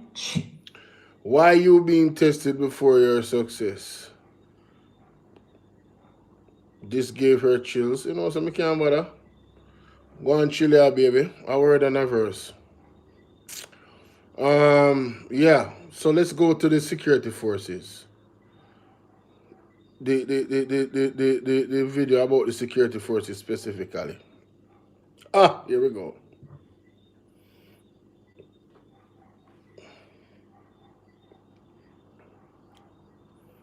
Refresh. And so I'm speaking to members of the security forces. Yes. We're about to step into that realm, and it's going to happen suddenly. We're not far from it. It can happen any moment now. And when it happens, no one will be safe. You hear what I just said? I'm not giving security advice. I'm speaking as the Lord is showing. No one will be safe. Because the enemy will be within. The enemy is there already. But they know what the Lord is saying. And as we have been praying, we are seeing it coming up and we are just sharing with you. So they have now been able to master and manage the system. So that they can master their activities. So you are there plotting as to how to deal with operatives on the outside, not realizing that some of the very same persons who are planning, you are planning with, they are knowing the plan and they will know how to intercept, intervene, and manipulate. So there will be incidents of innocent lives being lost, meaning members of the security forces, persons who decide that we will not comply, we will not be a part of it. That's where we're about to enter. The word of advice, members of the security forces who are born again believers, you need to observe a season of fasting and prayer. Cry out to the Lord so that he can shut down the plots and plans of the enemy, so that he can expose these wolves in sheep clothing. You hear that? Because no law-abiding officer, yes, or security personnel who decide to stand for what is right, yes, would be safe. Only hear that? No law-abiding officer that is going to stand for what is right will be safe in this season. All right? And it starts already. You see me? All of the law-breaking officers, they might get exposed. There are many. There is a real crisis happening with the JCF and the JDF. And that's as thus said the Lord, not my word. So this is bigger than anything when they do, this is bigger than anything when you hear them a chat to Jamaica. You understand? They can go and chat. You understand? But you have to listen to him Most High. Well, you should. You should. You have to listen to the Most High servants when them give these warnings. And if you don't, it's to your own detriment. Not true. Giving a prophetic word as the Lord has showed is coming out of prayer. And we're making it clear for all to hear. Members of the public, we need to intensify our prayers for the security forces because the forces of darkness are determined to advance their agenda. And anyone who tries to stand in their way, they will try to remove them. We need to pray for members of the security forces, pray for the JCF, pray for the JDF, very important. And this is an appeal to members of the security forces who are born-again believers. You need to come together, identify other born-again believers, and you need to be praying deliberately about what was just released.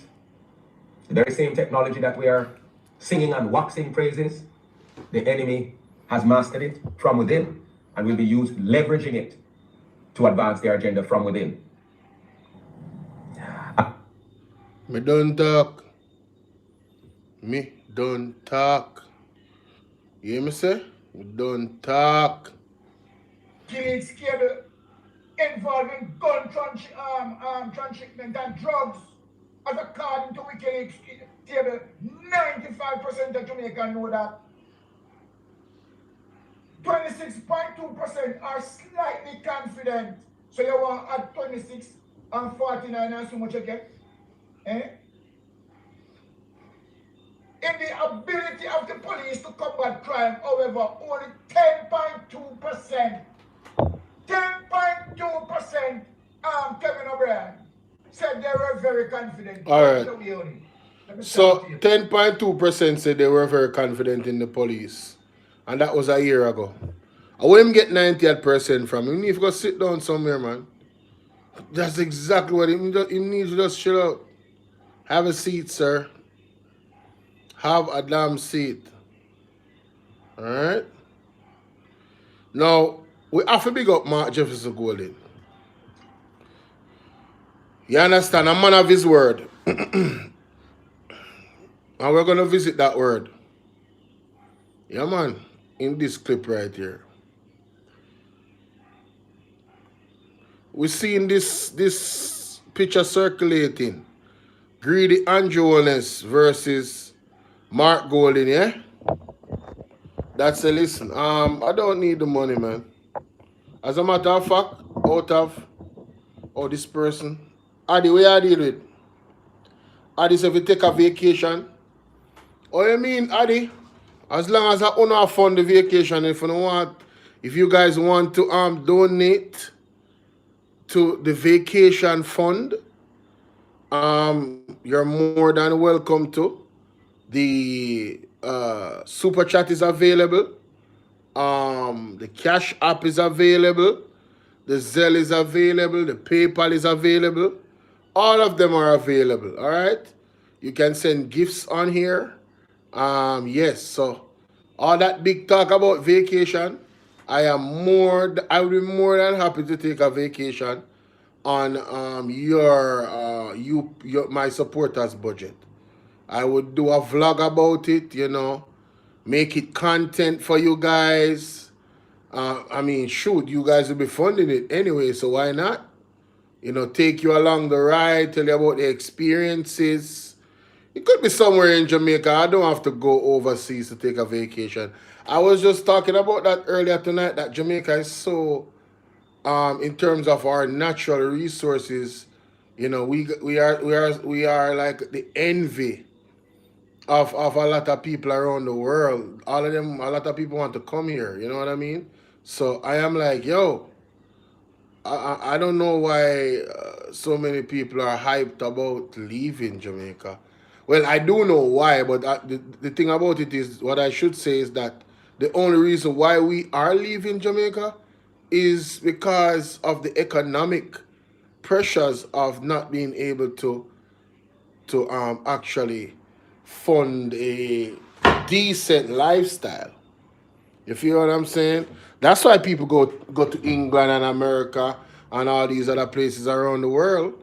It's for the money. It's just to get a better to afford a better lifestyle. You understand? If the people felt as if the country was doing well, that they could, grow and thrive economically in our own country, they wouldn't leave. Jamaicans wouldn't leave. For what? I'm sorry, wait, for what? For what? No disrespect, but for what? We got the best weather in the world, bro. We got clean beaches, right? We have so many amazing attractions, rivers, you know what I'm saying? Amazing, properties where you can go to vacate, like hotels. I mean, we have some real natural resources that people carve out and make it into an attraction. You know, you get that Jamaica energy and vibe there. You know what I'm saying? Like, why would... All right, say for instance, Jamaican people on average was making 20,000 US a year. Bro, nobody would leave. Yo, listen to me. Listen, no, not 20,000. Well, let me see. Hold up. Let me check that. Hold up. Let me check that. Let me check that. For real, let me check that. Yeah, I need to check that figure.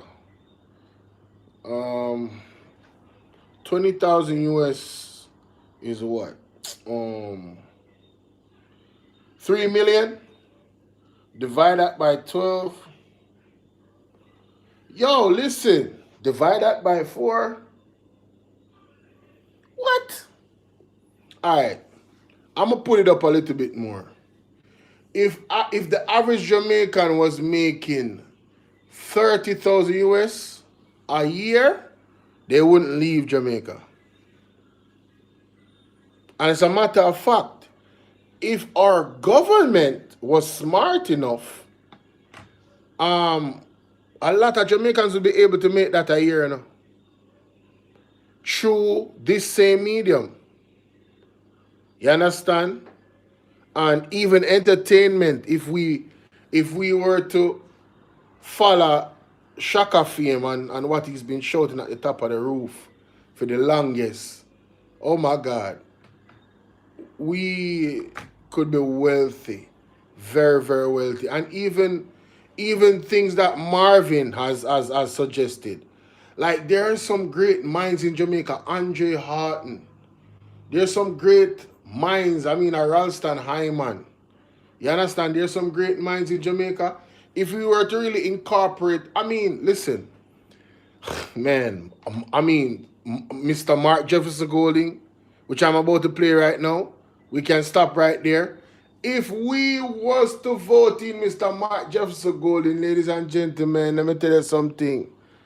The economic plans that the PMP had for this country to boost the economy, practical plans that they would have implemented, right? And then the home ownership aspect, when you add everything together, they had a plan that was going to create and streamline sovereignty of the people of this country. Owning the land that is so beautiful, precious, and expensive. We were going to get the greatest transfer of wealth under the People's National Party. And the people of Jamaica shit on it. They voted for what they're getting right now. And this is why a lot of people aren't sorry for us. Well, I'm sorry for the good way I suffer feel bad, but that's it. That's it. Enough people I say beat them, Andrew, beat them, and I think you now beat we. Go to the River News.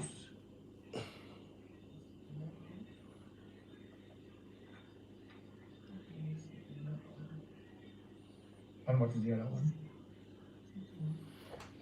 Yes. Okay, then go to right.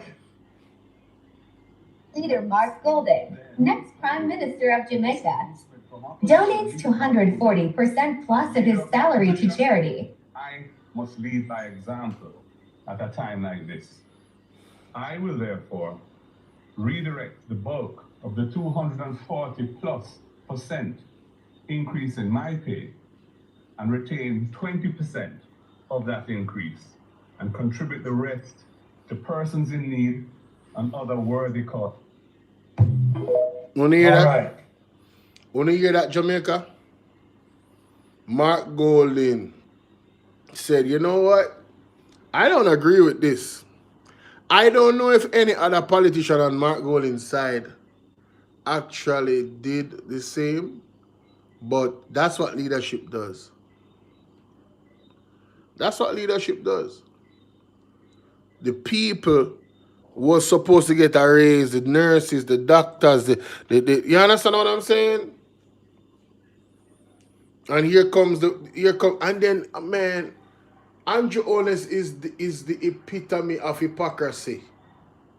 I'm talking about, this dude is different. He is different, bro. The man has no shame, Jamaica. When name Shaka, Portland Spice TV. I see Portland Spice have bunny mouth in one short video. Rightfully so. See that? Listeners and viewers, let me tell you this. Yes. Let me tell you this. When you listen to this man here, my Prime Minister, in spite of what? Majority of who voted, I have to agree with Neville, that majority of who voted for the Jamaica Labour Party. Andrew Holness is Prime Minister, is my Prime Minister. But, Andrew, I need you at the front of the line. My God. 876-804-7072. At 7 o'clock, we're going to be talking to Professor Andre Orton. Yeah, we're going to talk to Andre Orton this evening. Caller, good evening. Good evening, Colin, and to the callers. Man, me say you're on fire today again. Tolo! Burn up, man. No, man, your word must be your bond. Yes. Your word must be your bond. Hold on, I need to find the original clip for this. No, man, I have to find the original. Tolo! Hold them, General, hold them. Other one, no other one. So this is So Trump come and say this today and the man him say, oh, well, I'll hold back on that. Him come and say that tomorrow and the man him say, no. Have to be responsible for the commitments that we had. We have to make sure we are not... So get their own house. Yes. Because when you look at the things them not happening how we expect them to happen, and we... To feel what they vote for. They say that all labor right more. But I've had it for a long time. I have to run. Thanks for the call. Okay. It's having a run, Crossing. Okay, then keep figure bank. What is that do?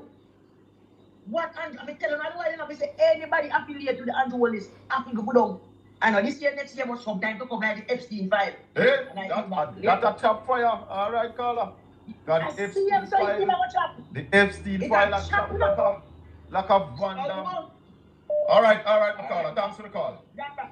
Yes. 100 buses.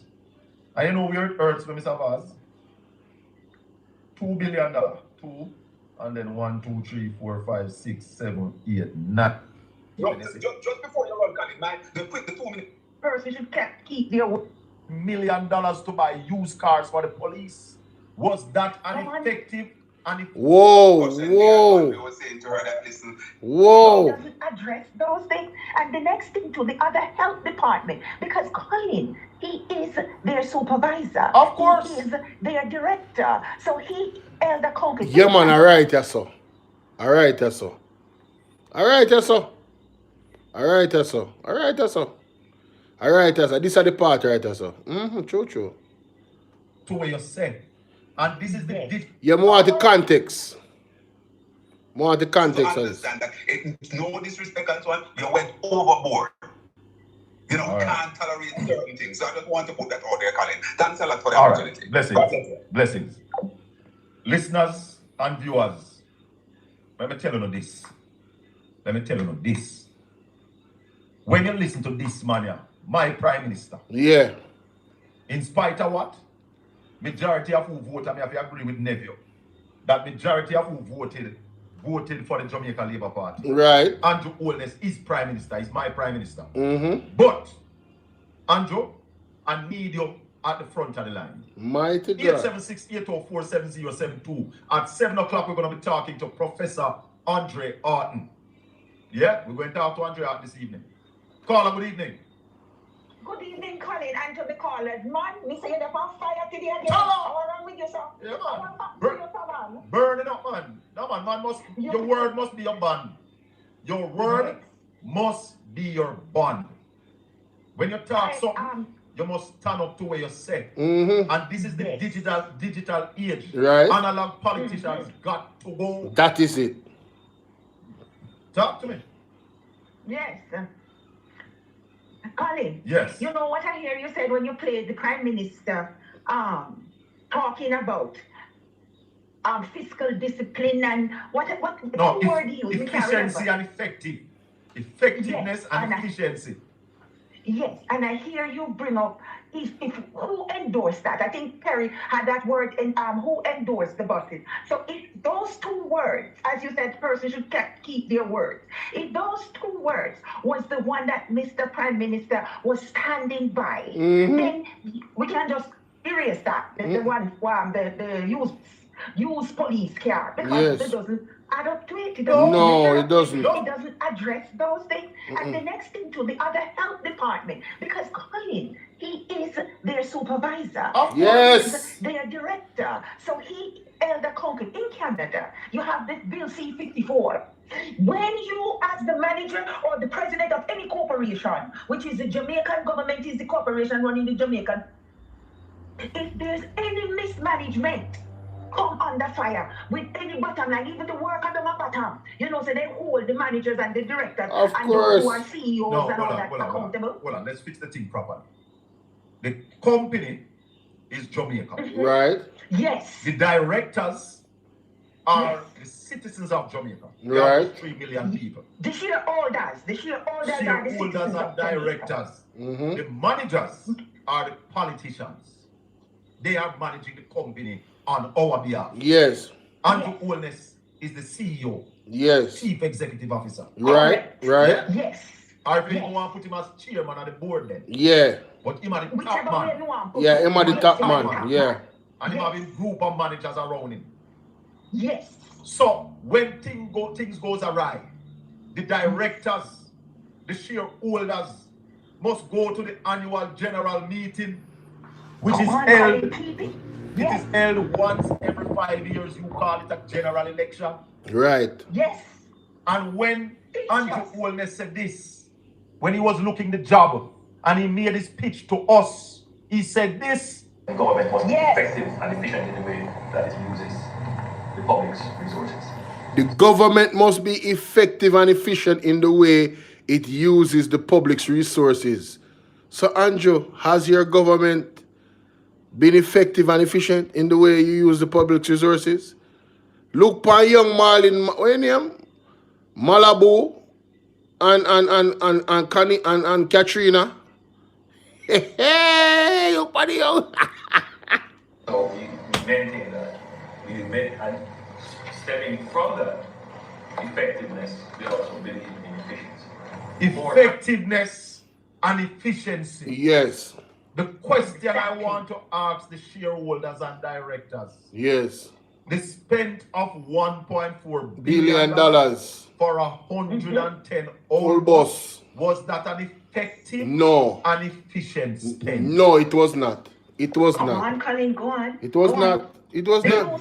used over $200 million to buy used cars for the police. It was not. Was that an effective No. and efficient spend? No. It was not. $23 billion on Cornwall Regional. No. Was that an efficient spend? No, it was not. $32 million for a drill that you could get for $5 million. Was that an effective and efficient spend? It was not. And Come on, Colin. we could go on. Come on, And on. Oh, we said etc. Yes. No joke about that. Whole heap of things I can talk about. I want to play something else soon away, man, also say. All Because, right, Colin. listen this. He also said this, listen. Frustrated, who views Hold all on, the come back from the start, Mr. Holness. constituency, who are frustrated, who views all the politicians in the same way. See, they're just like the others because what they're cussing the government about, they did it before. Not all of that is true. I think if you take a fair look at the history and a fair look at myself, that you would not be able to find the inconsistency. Really? That whilst I was in government, I supported this, and now I'm in opposition, I Really? don't support it anymore. Really? No. Colin, you find a banger. Me can have one show upon this for one whole day and show you inconsistencies with Andrew Holness. They said before in coming to power and when he actually go into power and do it total opposite. First thing come to mind are the $11.4 billion from the NHT. Andrew Holness say, I don't make promise, I make commitment. We're going to make electricity cheaper. All know when I see that. All know when I see that.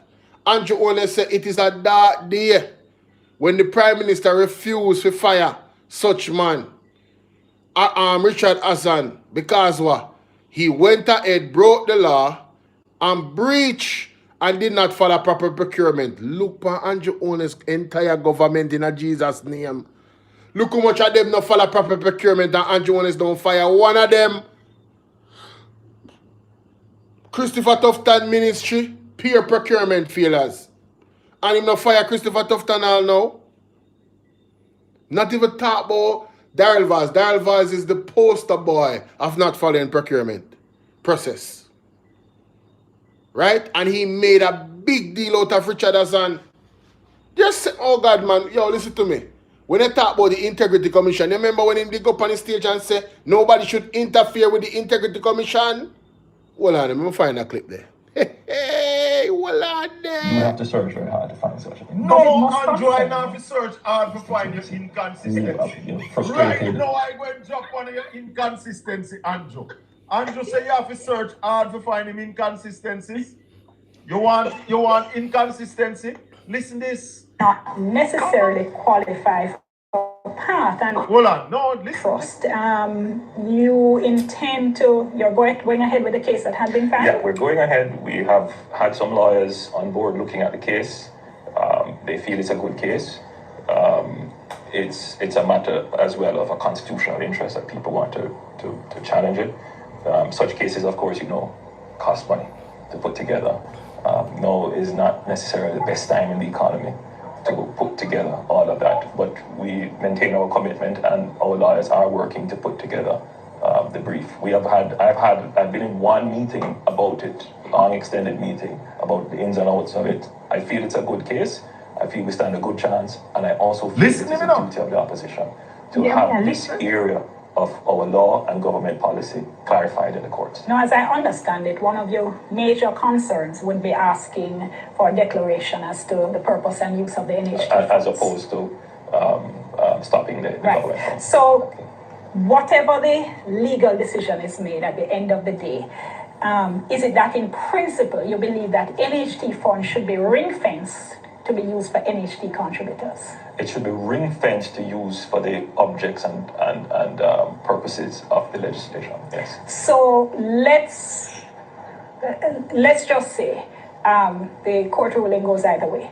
Let's say there is a court ruling that says, no, actually, the government can use it for whatever it wants.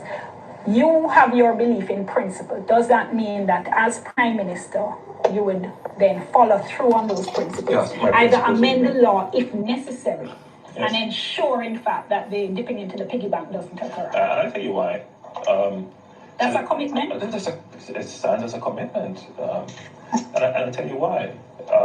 There is a point of view that all public funds should be pooled, whether they are in trusts or that, having the public sector funds fragmented in this way doesn't help the central government.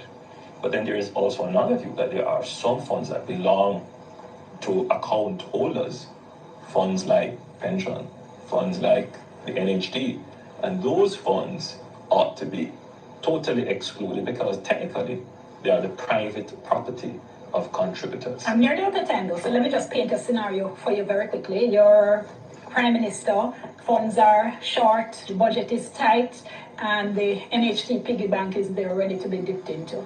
Wouldn't you? So let's figure out a way how to use the NHD funds to earn more funds whilst keeping the principles of the NHD, rather than using the NHD funds to pay off debt, which doesn't necessarily generate more funds, which doesn't pay the debt enough to ensure that you can actually meet the target. Wow. But it kills your... Wow. A lot of members of the public wow. Say, we used to hear people saying stuff in opposition, and they get into office and say, oh, we didn't know things were that bad. We're going to have to do there comes this a point, after all. There comes a point when the public will have to believe someone. I hope it's the next time around. And you're saying it should be, because you are stating that this I have been consistent. I've been solid in my views, and I've been upfront and honest with the people of the country. No. Views all the politicians in the same see. They're just like the others. Who frustrated, who views all the politicians in the same way. See, they're just like the others because what they're cussing the government about, they did it before. Not all of that is true. I think if you take a fair look,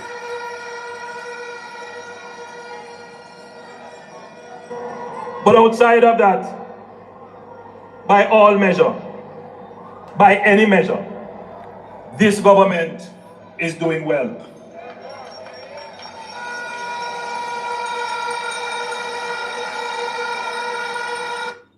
And policing agencies to do their jobs. Learning curve that we are going through. What is important is that the government supports the development of the institution so it can accelerate very quickly of putting in the legislative and institutional would be the most in a sense, if you were to compare Jamaica to all the other countries in the Caribbean, our framework for anti-corruption would be the most advanced. I couldn't leave this stage without saying to you that corruption is not an issue that occupies the field. All right, so we'll find the clip. We'll find the clip, Jamaica. Tell us to ramp with me now. Do not ramp with me. Let me make sure some have this in my files, to my evidence files. All right, so we'll find the clip. I'm going to make sure timestamp it this time. So the timestamp is 46 minutes and 37 seconds. And Jonas talk about anti-corruption. I'm going to record it, that's why I send myself that timestamp here. All right, so 46 minutes and 37 seconds.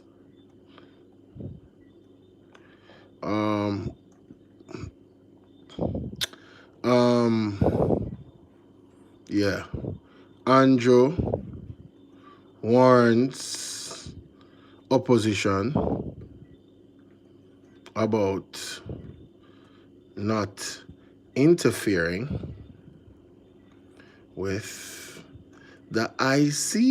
The irony of ironies. I tell you, what a thing. The irony of ironies. All right. Let's go back to this. Right here, sir.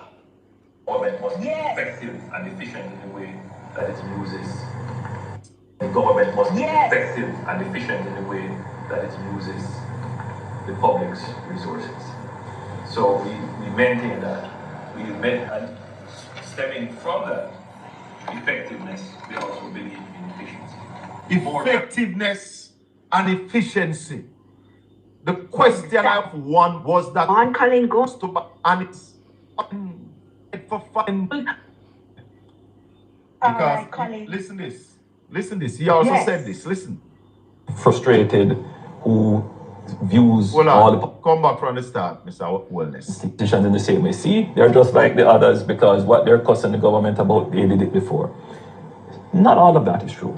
I think if you take a fair look at the history and a fair look at myself, that you would not be able to find the inconsistency that whilst I was in government, I supported this, and now I'm in opposition, I don't support it anymore.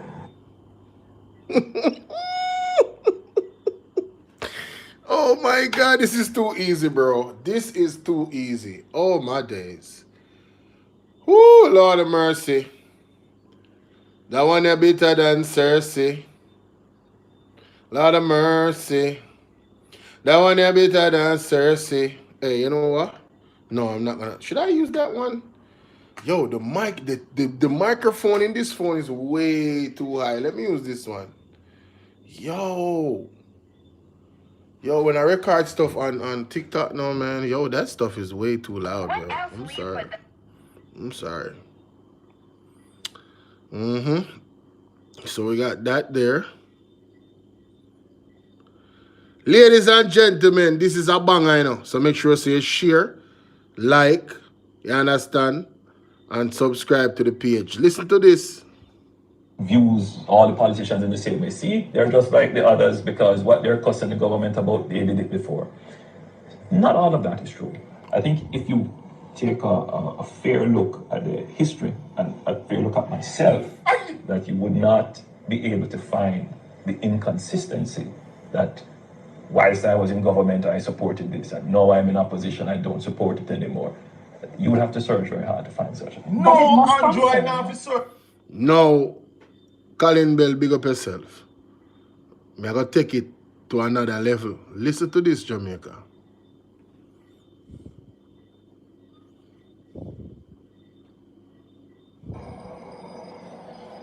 I couldn't leave this stage without saying to you that corruption is not an issue that occupies the front of my mind. I couldn't leave here today and say to you that we still need to tighten up on the new anti-corruption systems and framework that is in place. Richard. In a sense, if you were to compare Jamaica to all the other countries in the Caribbean, yes, our framework for anti-corruption would be the most advanced. Wow!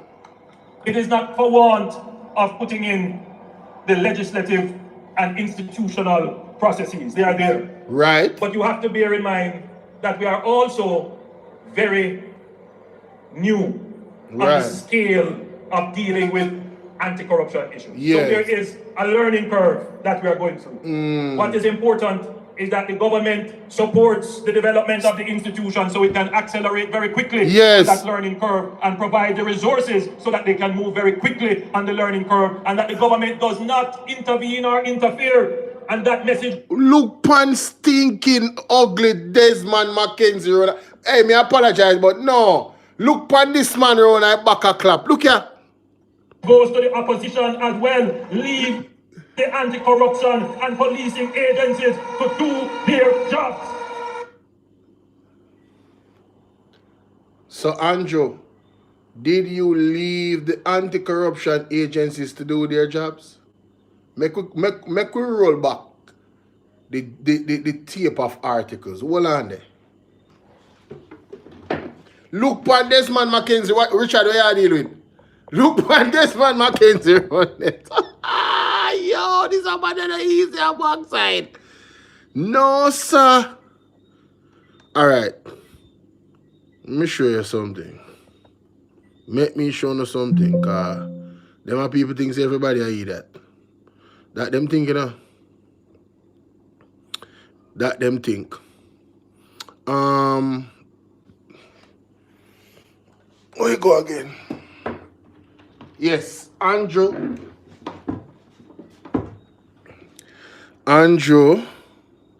Holness sues the Integrity Commission. Let's go to these articles, all right? Because this is criminal at this point. All right, this is criminal.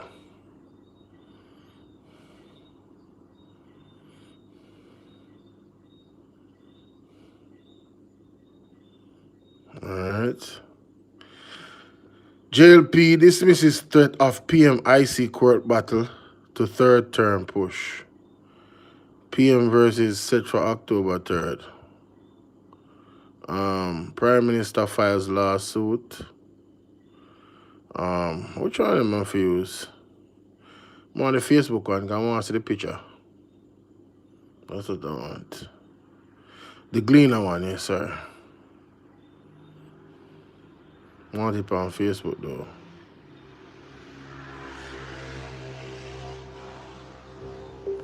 Let me just put the one next way. Andrew takes IC to court. More than picture there. Andrew takes IC to court.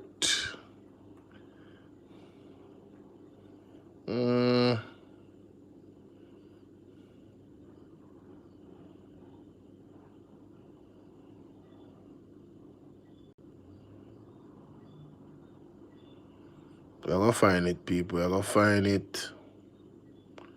As a matter of fact, Facebook.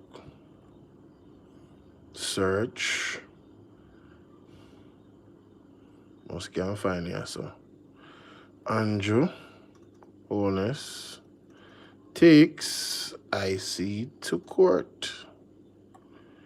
Alright, we should get some results, not you? Should get some results. PM says blah blah blah. What? Judge narrows disclosure scope, leave to appeal.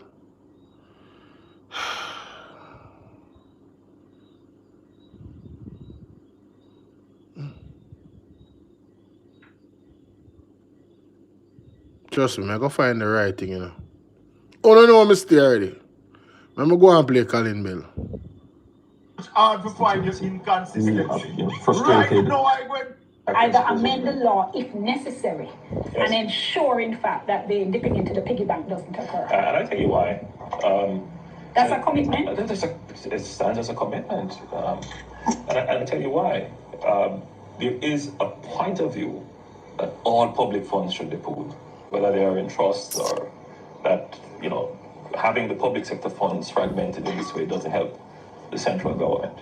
But then there is also another view that there are some funds that belong to account holders, funds like pension, funds like the NHD, and those funds ought to be totally excluded because technically they are the private property of contributors. I'm nearly out of time though, so let me just paint a scenario for you very quickly. Your Prime Minister, funds are short, the budget is tight, and the NHT piggy bank is there ready to be dipped into.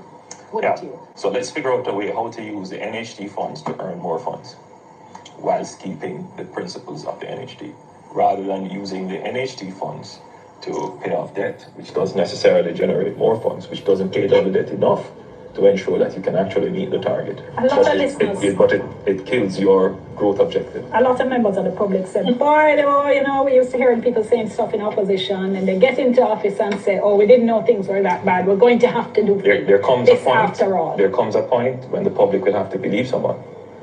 I hope it's me the next time around. And you're saying it should be because you are stating that this is I've been consistent. I've been solid in my views, and I've been upfront and honest with the people of the country. No.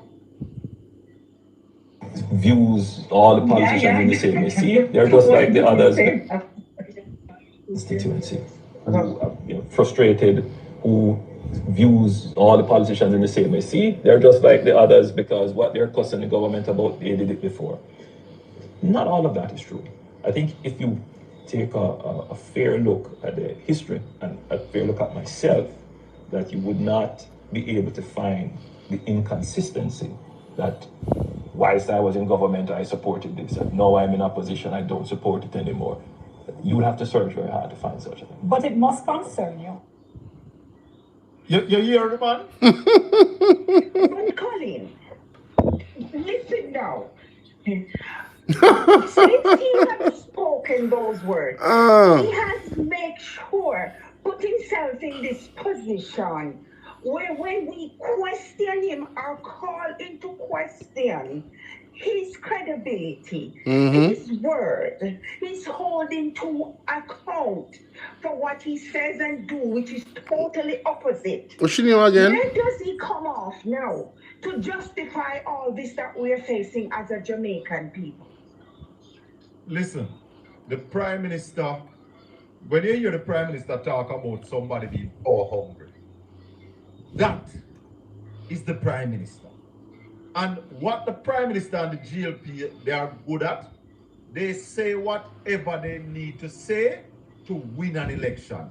Them not care what happens after them win the election. And that's one thing what Peter Mountain said that is true. Shame tree don't grow. Hi, so in today's video, we're going to continue to go through court documents filed by Prime Minister Andrew Holness in his 14.5 is a section that deals into his 2021 declaration ended as he Norman Brown. He wants a review of what he calls their acts and or decisions to cover what I mean. He's asking for a declaration striking down the provisions of the Integrity Commission Act, given what he calls a lack of fairness, impartiality, and independence in the exercise of the functions of the divisions and the commission as presently structured. So he's saying here that he believes that the commission isn't acting with fairness, impartiality, and independence, and as a result, he wants a law struck down.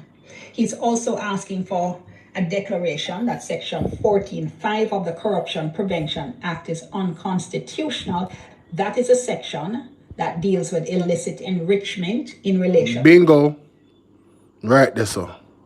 Right there, so. Hey, I'm good, bro. I'm good. So, let's continue, Andrew. Prevent corruption in the public sector. So let me tell you what I mean. He's asking for a declaration striking down the provisions of the Integrity Commission Act, given what he calls a lack of fairness, impartiality, and independence in the exercise of the functions of the divisions and the commission as presently structured. So he's saying here that he believes that the commission isn't acting with fairness, impartiality, and independence, and as a result, he wants a law struck down. Ooh. He's also asking for a declaration that Section 14.5 of the Corruption Prevention Act is unconstitutional. That is a section that deals with illicit enrichment in relation.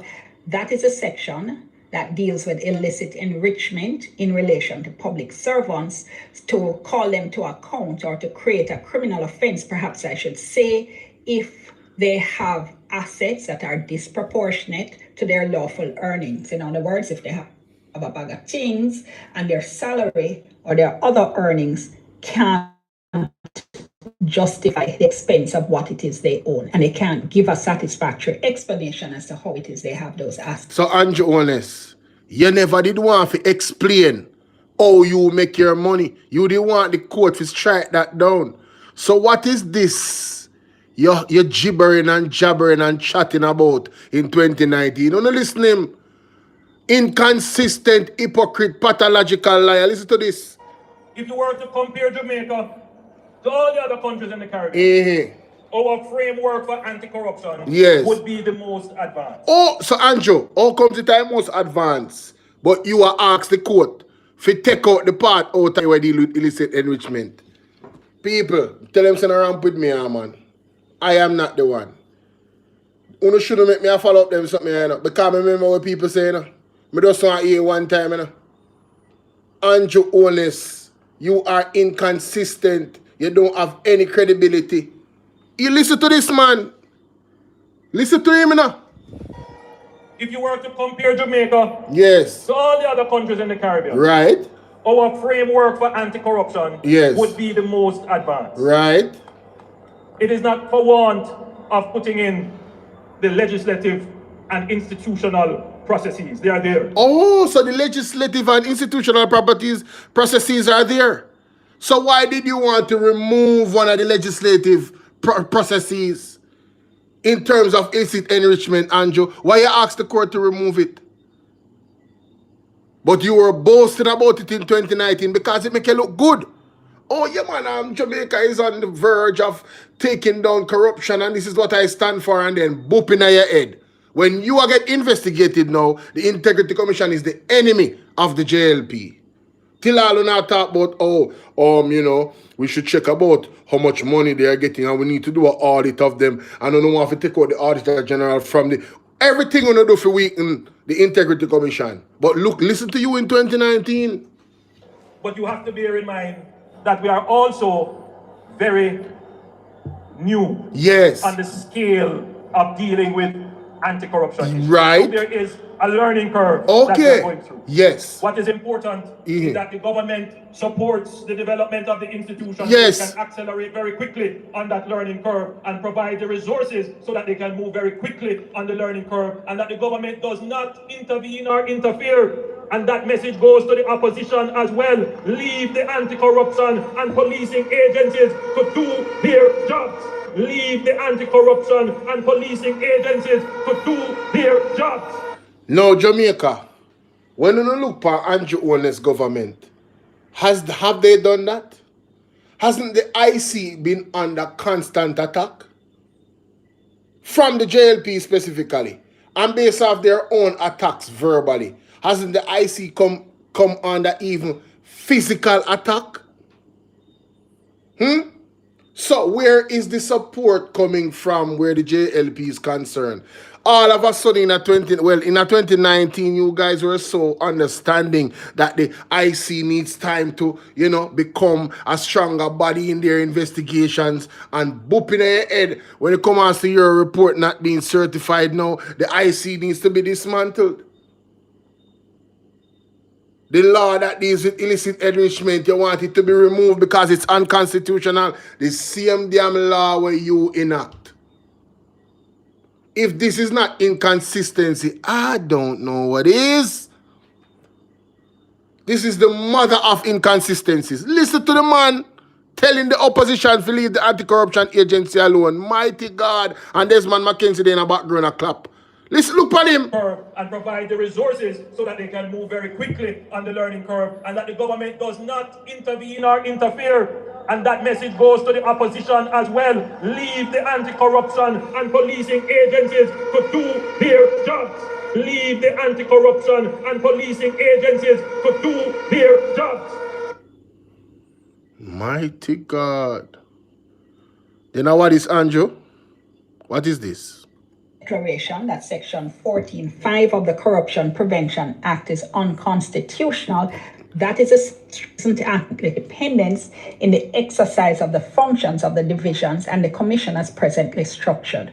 So he's saying here that he believes that the commission isn't acting with fairness, impartiality, and independence, and as a result, he wants the law struck down. He's also asking for a declaration that Section 14.5 of the Corruption Prevention Act is unconstitutional. That is a section that deals with illicit enrichment in relation to public servants, to call them to account or to create a criminal offense, perhaps I should say, if they have assets that are disproportionate to their lawful earnings. In other words, if they have a bag of things and their salary or their other earnings can't justify the expense of what it is they own, and they can't give a satisfactory explanation as to how it.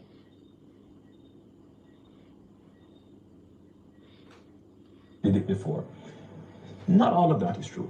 I think if you take my constituency, who are, frustrated, who views all the politicians in the same way, see, they're just like the others because what they're cussing the government about, they did it before. Not all of that is true. I think if you take a fair look at the history and a fair look at myself, that you would not be able to find the inconsistency that whilst I was in government, I supported this, and now I'm in opposition, I don't support it anymore. You would have to search very hard to find such a thing. But it must concern you. Never did hard, Andrew. It never did hard. It never took me 10 minutes to search for that a while ago. Not even 10 minutes. We do this by live. Everybody on YouTube watch me right now while me record this. It never did hard. Diabolical. Hypocrite. Mighty God. Talk to me now, people. Ladies and gentlemen, this is a classic. This is a classic. You understand? Mighty God. We are listening. Go through. What can go so? What can go so picture there? Me need to find it, cause me I tell you. The what can go so picture have to come up right now. Yeah. People wanna deal with it, wanna become a member of the platform. Yo, wanna joke it up. Yo, wanna ramp, bro. Now waste time. You need to become a member of the platform, guys. Selvanev, what's going on? Dana, how you doing? Richard, miss you. Mighty God. Ladies and gentlemen, this is a banger. Yes. You understand? It's a banger. And subscribe to the page. Hold on, let me find the video. Let me find it what can go so emoji, I see it there. This is one of the emoji them want to get in, ladies and gentlemen. This is one of the emojis you get when you become a member of the platform. Alright? Yeah, man. So you can just, anytime something happen and we cover something, you go, instead of say what can go, so you just drop the emoji in the chat. Hey, wanna become a member now, yeah, man. Wanna become a member. Yeah, man? Yes, my people, become a member, man. Let's go. Turn me up. Be the first to become a member. You know, when I get in a birthday shout-outs and peer thing. Yeah. All the politicians in the city may see. Andrew, you are diabolical. I cannot believe the man have so much inconsistencies. Me tell you, say, if Andrew Holness the follow the things them when him say him a go do, when him you know, me I tell you, man, the man would have be, they would have son him in a parliament. If Andrew Holness do everything when him say him a go do for people, him, nobody couldn't get him out democratically from out of parliament. Nobody couldn't vote him out. Everybody would have voted for him. Because all of the principles, all of the principles them Andrew Holness and stand upon is everything where people want to hear, you know. Andrew Holness make sure say he tell the people them everything them want to hear. And then what did he do?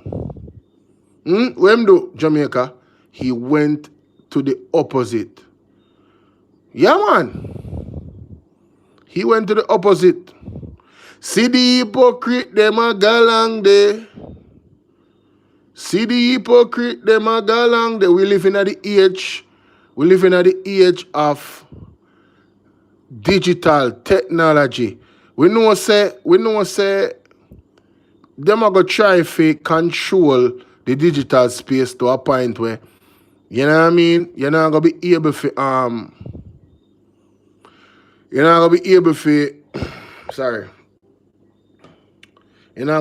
to them are gonna scrub some things off of the internet because them do it skillfully, you know. Yeah, man.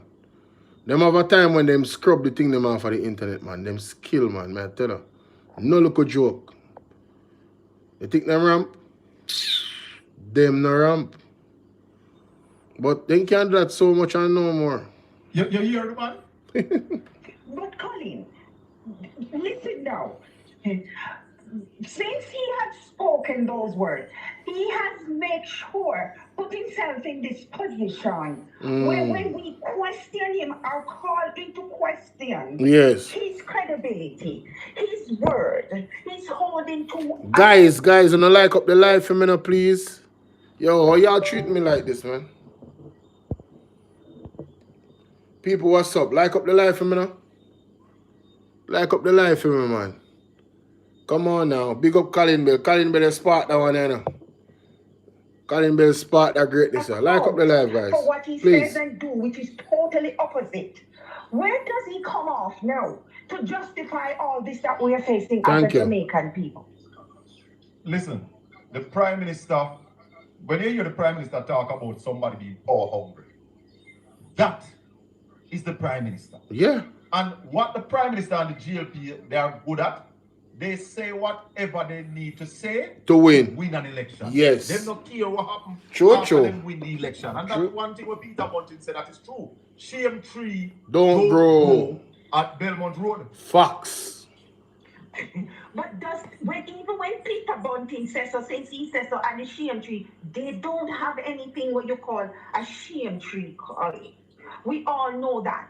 They are what you call blind, or there's a word that people would say you desensitized. You don't have anything about you that is sensitive to any situation. Mighty They're God. not sensitive to the Jamaican people plight. They're not sensitive to the vulnerable in Jamaica. My goodness. They are insensitive. Verna Wagwan, Verna, you hear attack claps. Mighty Portland Spice did with them wicked. Portland Spice did with them wicked yesterday. Oh, me miss this, boy. I'm too busy, man. Those that he has.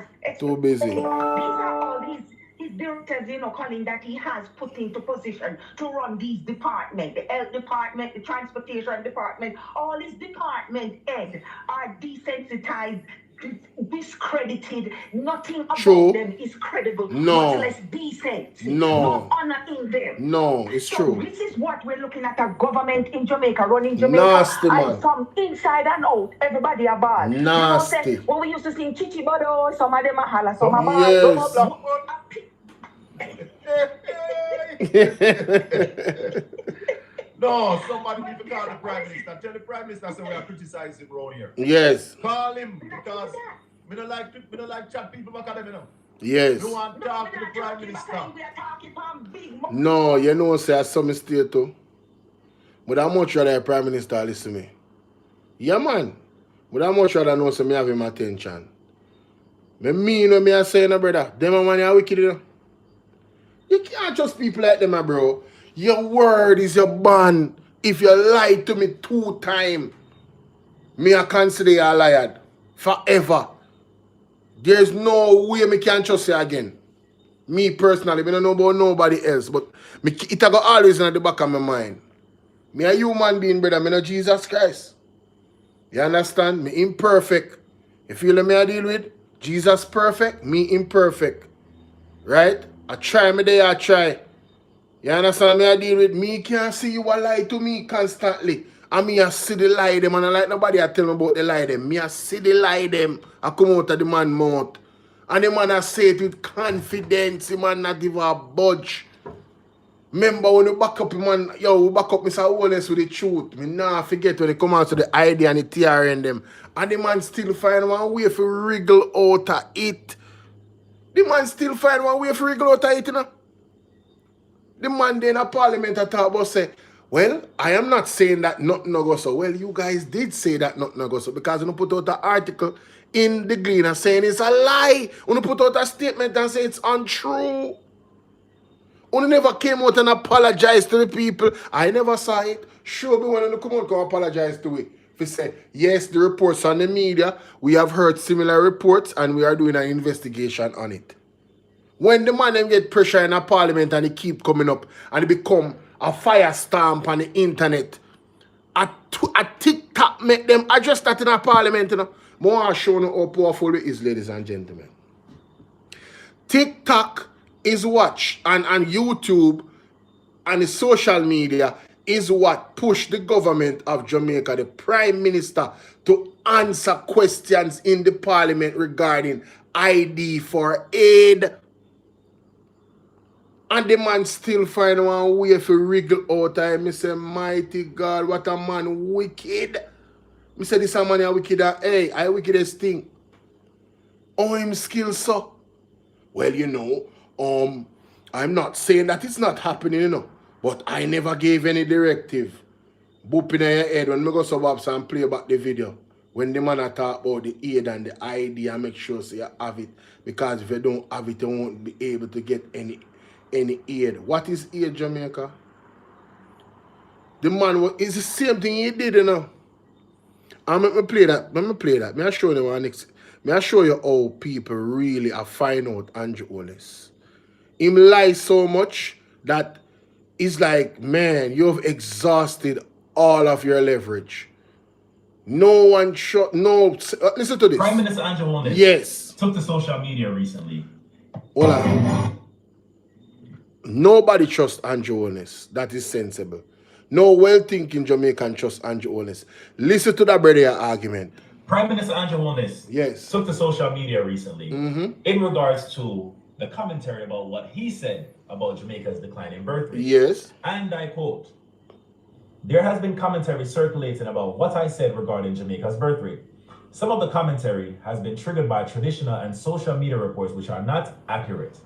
Rather than relying on edited clips and third-party interpretations, I encourage everyone to watch my full statement for themselves. You may view the complete video here and hear exactly what was said. Accuracy and accountability in public discourse matter. We will continue to stand on transparency and verifiable facts." First thing I'm going to say before I address this statement, the fact that Andrew Holness is taking the time to respond to us, myself included, yes, about the videos, about the comments, about what he said about Jamaica's declining birth rate, says a lot. Yep. Says a lot. And I want to shout out every single person that spoke up about it, made a video, made a funny skit. Everyone, I applaud you guys. This is what social media is about. Holding these politicians accountable. Keeping our feet on their neck. I watched that video before I made my video. And if you are one of those persons that listen to third-party interpretations, I guarantee if you watch that video in its entirety, it will not change your mind. Exactly. Oh, thank you very much. Right there, sir. Right there, sir, Jamaica. If you watch that video in its entirety with Wagwan Arms Control, if you watch that video in its entirety, it will not change your mind. You're going to get the exact same understanding from what Andrew Holness was saying. The man was very clear. The man was encouraging the fertile and productive members to come back to Jamaica because we have a low birth rate. And, you know, we need to get it up to a certain amount. So no breed, I tell the people them to come breed up. You never have to say it out your mouth directly. You say, yeah man, come on Jamaica, come breed up. You didn't say that. You didn't say that straightforward. Your argument said it. That's exactly what he was saying. And then come out talking about, Missy, you should go and listen it for yourself and blah blah blah and horse fat. Man, if you get away, man. Get away, man. Right? Yo, Virgin. Holness said a bunch of nothing. Nothing. A bunch of nothing. The fact still remains that you want Jamaicans abroad to return back to Jamaica to a horrible system. A horrible, corrupt system. Yes. We will not do it, Mr. Prime Minister. I may not live in Jamaica, but I care about what is happening in my country. Of course. I care very much, which is why I'm voicing my opinion. You also accepted a raise. I believe you went from $9.16 million to about $29 million. You accepted that. That seems very insensitive due to what is happening or what happened recently in the country. Hurricane Melissa was just last year. Yes. Less than 6 months ago. And you accepted that, Mr. Prime Minister. I'm not exactly sure how budgeting works for politicians, but I find that very insensitive. We are holding you accountable. We want full transparency and we want things that make sense because we want the best for Jamaica. And I want the Jamaicans living in Jamaica that vote every time it's time to vote. Stop voting for colors. Yes. Stop voting for colors. Vote for politicians who align with your views and your beliefs. Simple. Simple. Simple. Right? That's just facts, bro. Right? Come on, man. Stop it. Acting as if people don't have comprehension and hearing you say what you say out your mouth.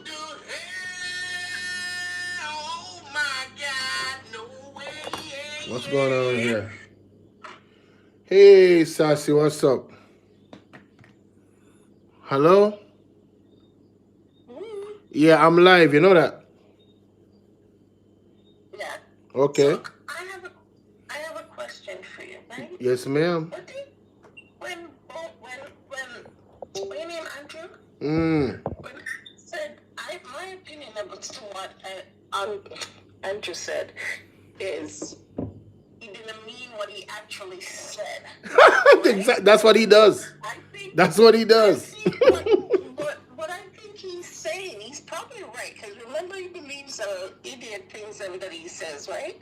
So I think he's right. I think what he meant was he didn't mean it that way. He means when people come back and have babies, so we can sacrifice more babies. Mighty God. You know I can't manage. Go on in your bed. I don't like her right now. I still love her, but I like her right now.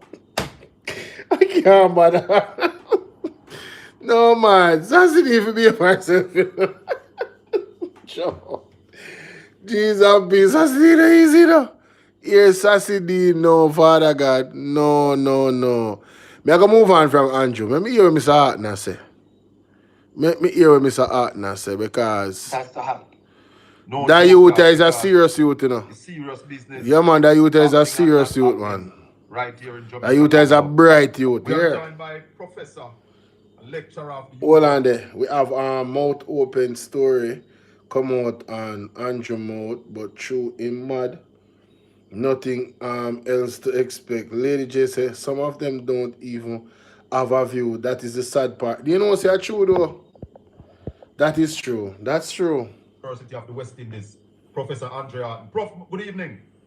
Afternoon, Colin. Good afternoon to your listeners as well. How are we doing today? You know, say we have a lot of concern, Prof.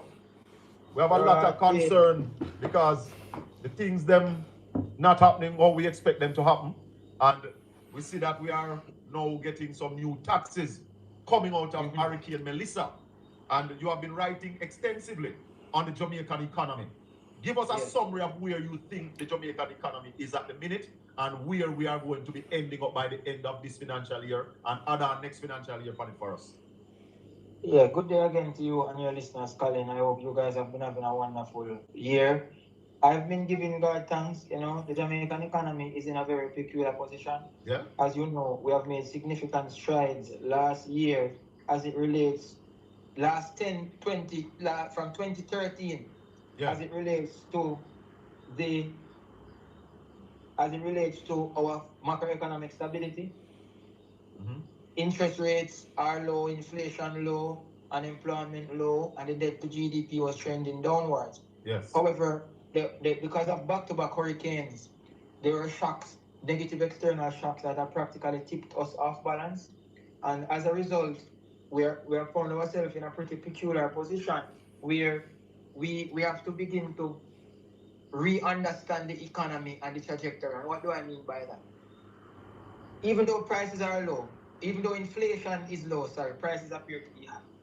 Even though unemployment is low, wages is also low. Even though interest rate is low, firms find it difficult accessing capital. So we find ourselves in a situation where the economy is not really fulfilling the true mandate that these macroeconomic stability variables are supposed to accomplish. These shocks that came now, especially Hurricane Melissa, hit a major blow of about $8.8 billion on the economy. That's about 41% of GDP. Right. And because of that, the government could not have collected the amount of taxes that they had hoped for. They had a shortfall there. And they expect that this shortfall is going to carry out to the end of the year. And as a result, they believe that the best approach is to collect more taxes. Now, they have approached the tax in a very clever way. And what do I mean when I say in a very clever way? The taxes basically are on what we call either goods that we believe are toxic to the economy or goods that are coming from outside of the economy. So things like cigarette, alcohol, sugary drinks, and things like tourism, and things like services that we purchase from Netflix and so on and so forth. So this is the approach that they have taken. Is it a good approach? I mean, it's debatable because one, they need the money, and if they don't increase taxes, from their standpoint, then they will have to borrow the entire sum. Now, borrowing the entire sum will have a negative effect on our debt to GDP ratio. Plus, they, in borrowing, want to signal to the international community that they can stand firm and get some amount of taxes from the country even in times of hardship. Remember, we live in a neo-colonial world. This government is a neo-colonial government. So we understand the political philosophy of that. Fundamentally, because Jamaica already have 25% income tax for some people go even higher. We have education tax, NHT, NIS, plus we pay 15% income tax, plus we have tax on phone call, tax on tax on this, tax on that. There are so many taxes, so we're already at a high tax point. And because of this high tax point, then we don't have that amount of room to really play with to collect more taxes. Because if you read Arthur Laffer, who originated the Laffer curve, he says that after a particular point, you think your tax rate can fetch a higher income, but the tax rate make the income lower. Hold on. So that Prof, help me out here. Putting on new taxes coming out of a disaster. Is this a regular thing? Has this ever happened before anywhere in the world? Is this what other countries do? Remember, we know that coming out of a disaster, we have to rebuild the economy, right? Yes. And rebuilding will take financing, right? So the financing is going to be like, for example, the government has to have income in order to spend. Now, if you can think about all the hurricanes, Gilbert, etc., Jamaica has always been in a position where even if no taxes are collected, they will have to increase the debt to the country. So the debt is just like delay taxes, right? Because we still have to pay for it down the line. So the point I'm trying to make is there has to be some type of measure geared towards this. And that is what we're talking about. So what is the $3.6 billion in borrowing for? That $3.6 billion that we are borrowing from the multilateral. Tough questions. Is it they said that they're going to borrow 3.6? Remember, the total spend is 8.8, Yeah, but remember the government the total spend is 8.8. So the 3.6 there is what is supposed to help them out in order to satisfy some of the spending obligations that they have to help in the rebuilding process.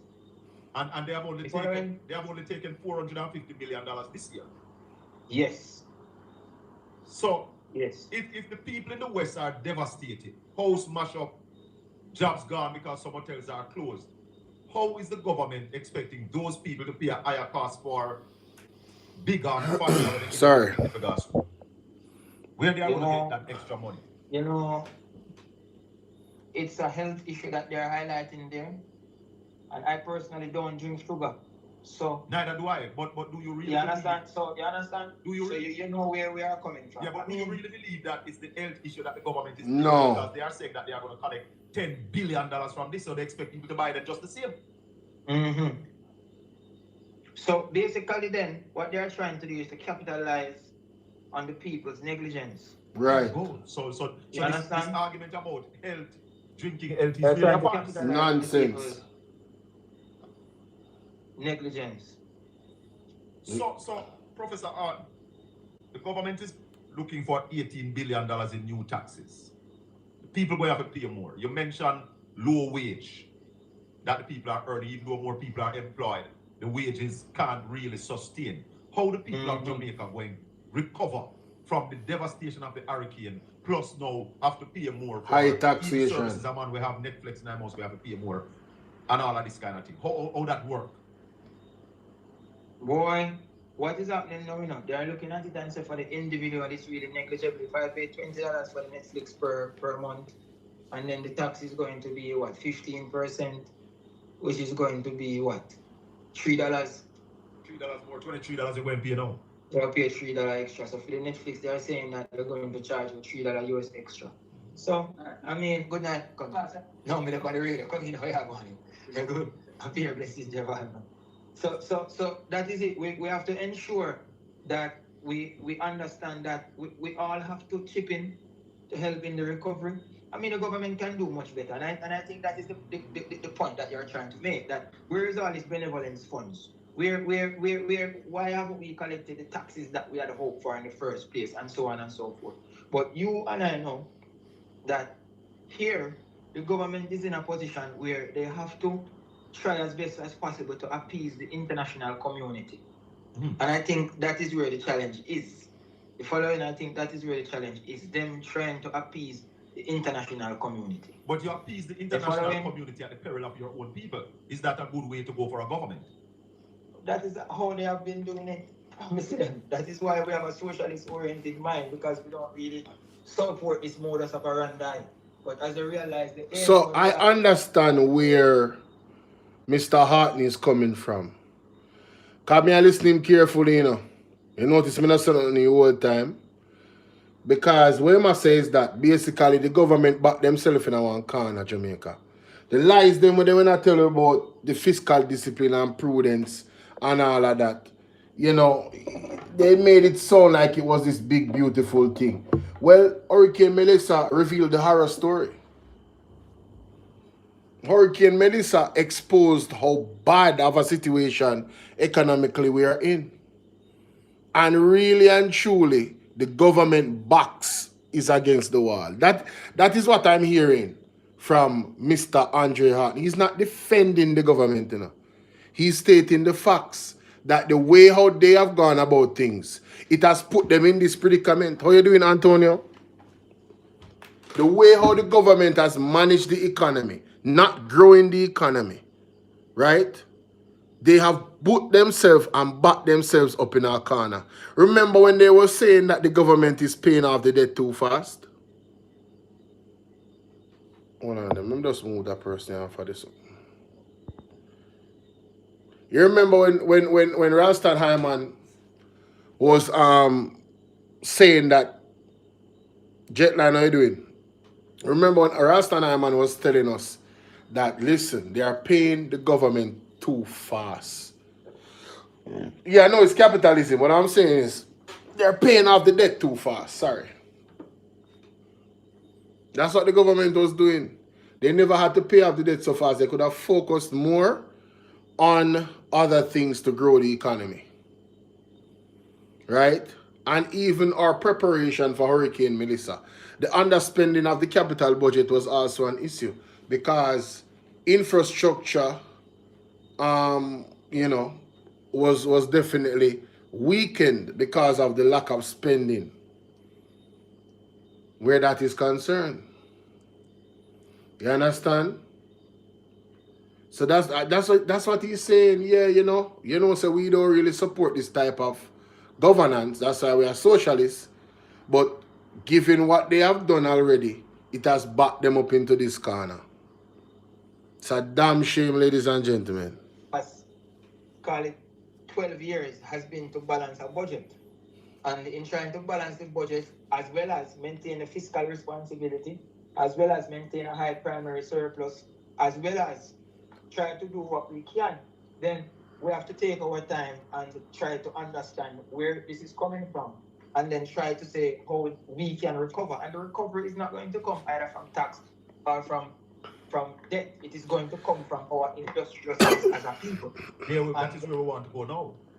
Cubans have demonstrated this level of industriousness. Cubans have demonstrated this level of industriousness in many ways. And these Cubans, they don't have the sort of privileges that we have to get high consumption, capital and durable and non-durable goods from America. They are basically living subsistence from their past, and they have been able to benefit a great deal. So we are in a position where these people have nothing but can make something, and we who have everything cannot make anything. Wow. So we find ourselves in a very what an excellent point. Jamaica in one damn predicament. We who have something cannot make nothing, but those who have nothing can make something. So Cuba, because of their industriousness, albeit them under pressure from the United States, is in a way better position than Jamaica. God, man, boy, man, listen, ain't that something? I know that's gonna go over a lot of people's heads, you know. Like the person who said me a fool a while ago. That money there, it totally went over their heads. Totally. What the man just said a while ago. Boy. Sad. Let's play that back. From America. They are basically living subsistence from their past, and they have been able to benefit a great deal. So we are in a position where these people have nothing but can make something, and they who have everything cannot make anything. So we have to find ourselves in a very peculiar position, and that is the situation. We have to look at our own idiosyncrasies to say where are we and what do we want to accomplish from where we are. Right. If you're just joining us, listeners and viewers, we are talking to Professor Andre Orton, lecturer at the University of the West Indies, top economist. Dr. Orton. But you know what? If me too fool, that means a professor fool too. I would love for this person to challenge this person that came under there and said that I am a fool. I would love for them to challenge the professor. They can get you run circles around you. You damn idiot. Won't be fooled. Oh man, that's so funny. That is so funny, bro. Sheesh. Our finance says Jamaica needs to grow by 4 to 7% annually. Over the last 10 years, the average growth of the Jamaican economy is 0.8%. How are they going to achieve that 4 to 7%? Dog laugh. That's a pretty good question. You're making a pretty good premise, you know, because remember, since 2016, Jamaica has had this 5 in 4. They want to accomplish 5 years worth of growth. In 5% growth in 4 years. And towards the end of that era, it was difficult. And we have to. So towards the end of that era, it was difficult. And it was difficult for them because we faced. We're talking to Dr. Professor Andre Orton. And of course, I think he's still at the University of the West Indies at this time. NCF students maybe. Yeah, man, I'm still at the university. So, yes. So I'm still here. Yes. And students still coming into you from time to time. Yeah, man, I have students coming in. Oh, you know, I'm here at the university, so we have students coming in from time to time.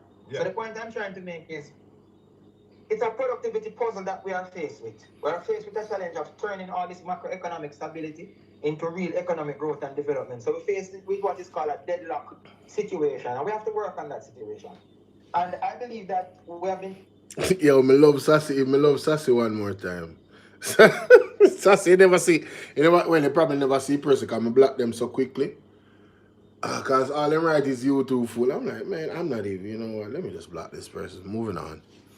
Saying too much lip service, but more importantly, we have recognized that the government, not just a political party, the government has focused more on having a good face to win an election rather than doing the hard economics that it requires to bring this country where it ought to be. And we take what Portia Simpson Miller did and what Dr. Peter Phillips did for granted.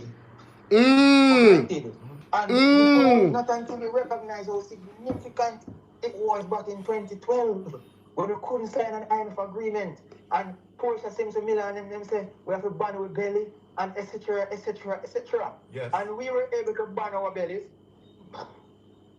and we were able to get the macroeconomic stability that we need. Right. No, it is not banning our bellies. No, it is finding the right productivity mix. And I don't see where this government is really doing it. And I think it's an understanding issue because none of the Ooh, that means they don't have the wit to do it. Oh my God, shots fired. Oh my God.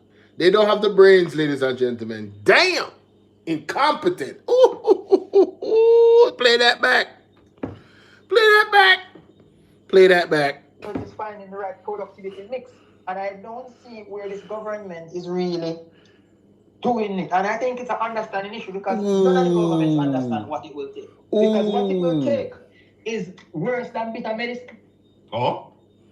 You following? When say a while ago, none of the government understand what it will take. Wait. Economic stability that we need. No, it is not banning our bellies. No, it is finding the right productivity mix. And I don't see where this government is really doing it. And I think it's an understanding issue because none of the governments understand what it will take. Because none of the governments understand what it will take. Ladies and gentlemen, I think we have to take this one on the chin, man. I believe he's also talking about the People's National Party as well. I think we have to take this one on the chin, man. When you hear the young voice the young lion speak in this manner, you know, man. As a socialist, you know, hey, the man is a socialist, you know, but he's also an economist, a scientist, a brain man, you know. So, you know what I mean? We really have to look into him, I say, and make him expound and listen with understanding. Look on Colin Bellface. What it will take is worse than bitter medicine. Oh.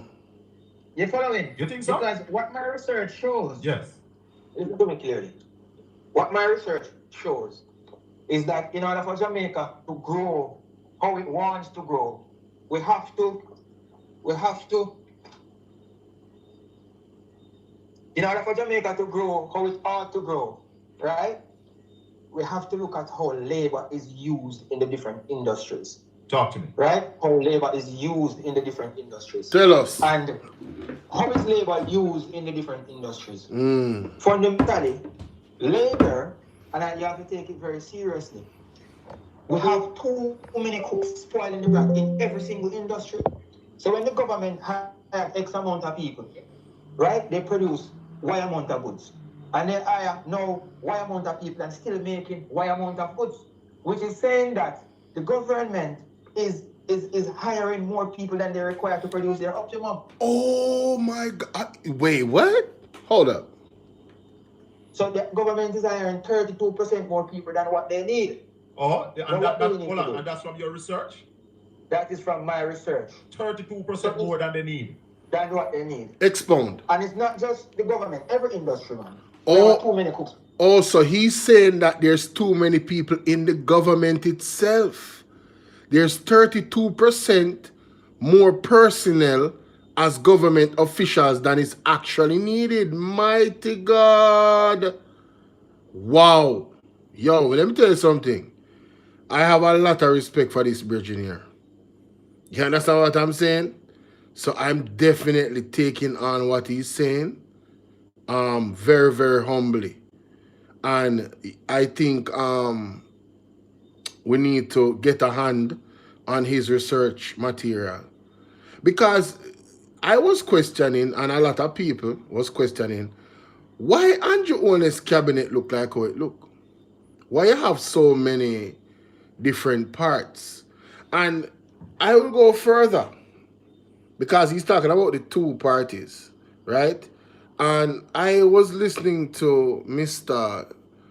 The bridging from Mr. Omar Newell from St. Mary. I was listening to him and he was speaking about NEPA being in the wrong place. So I think we have a lot of issues in regards to what he's saying. You understand what I mean? And I really think that they should listen to him. I really, the professor, trust me, is a youth. I really, really respect his opinion. He's not a normal guy. He's very, very bright. You're not just a professor to be a professor. You understand? It's not a style thing. He's very, very brilliant. He's one of the bright minds. You notice how he looked at the situation with the government.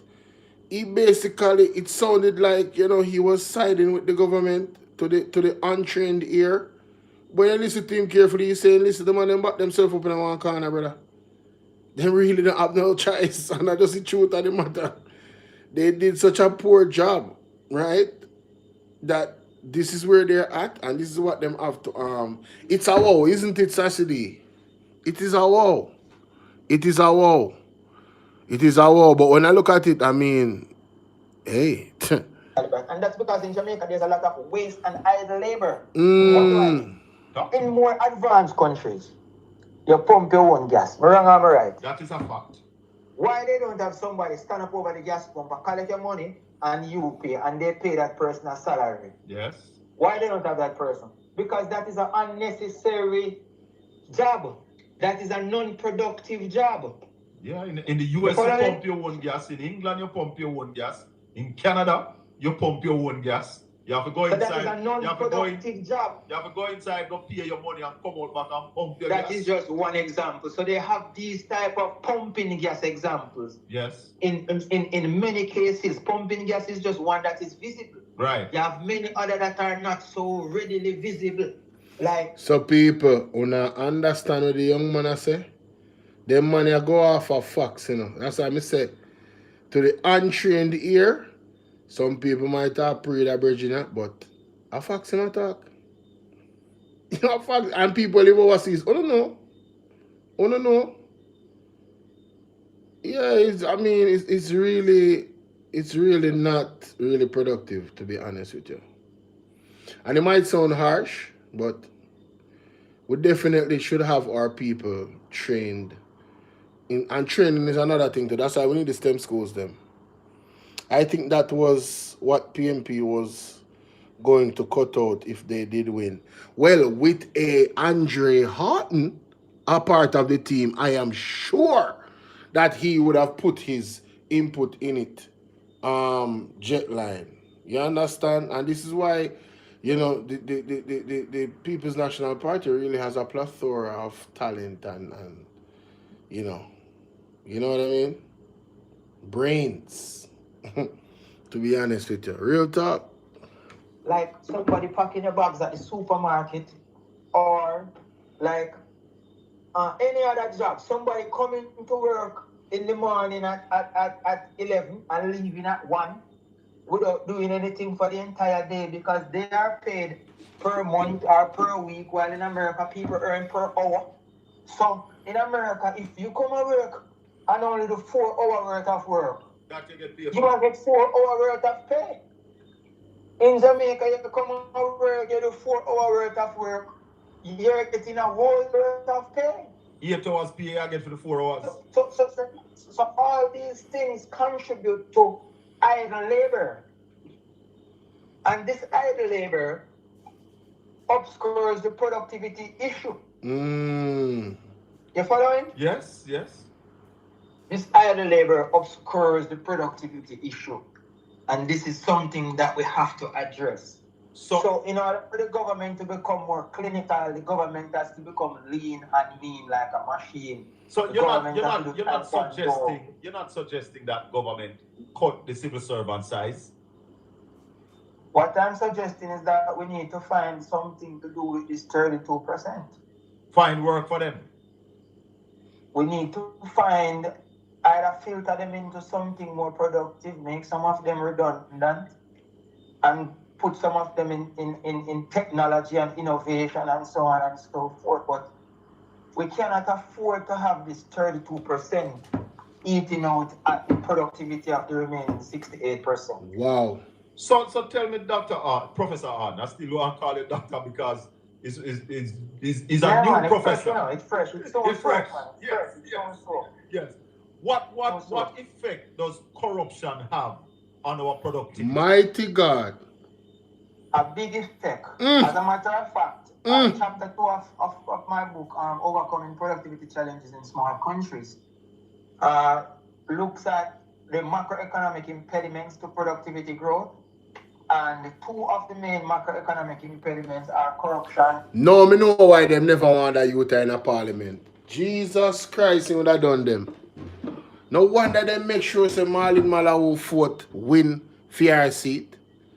If this a youth did ever touch a parliament, they wouldn't ready, you know?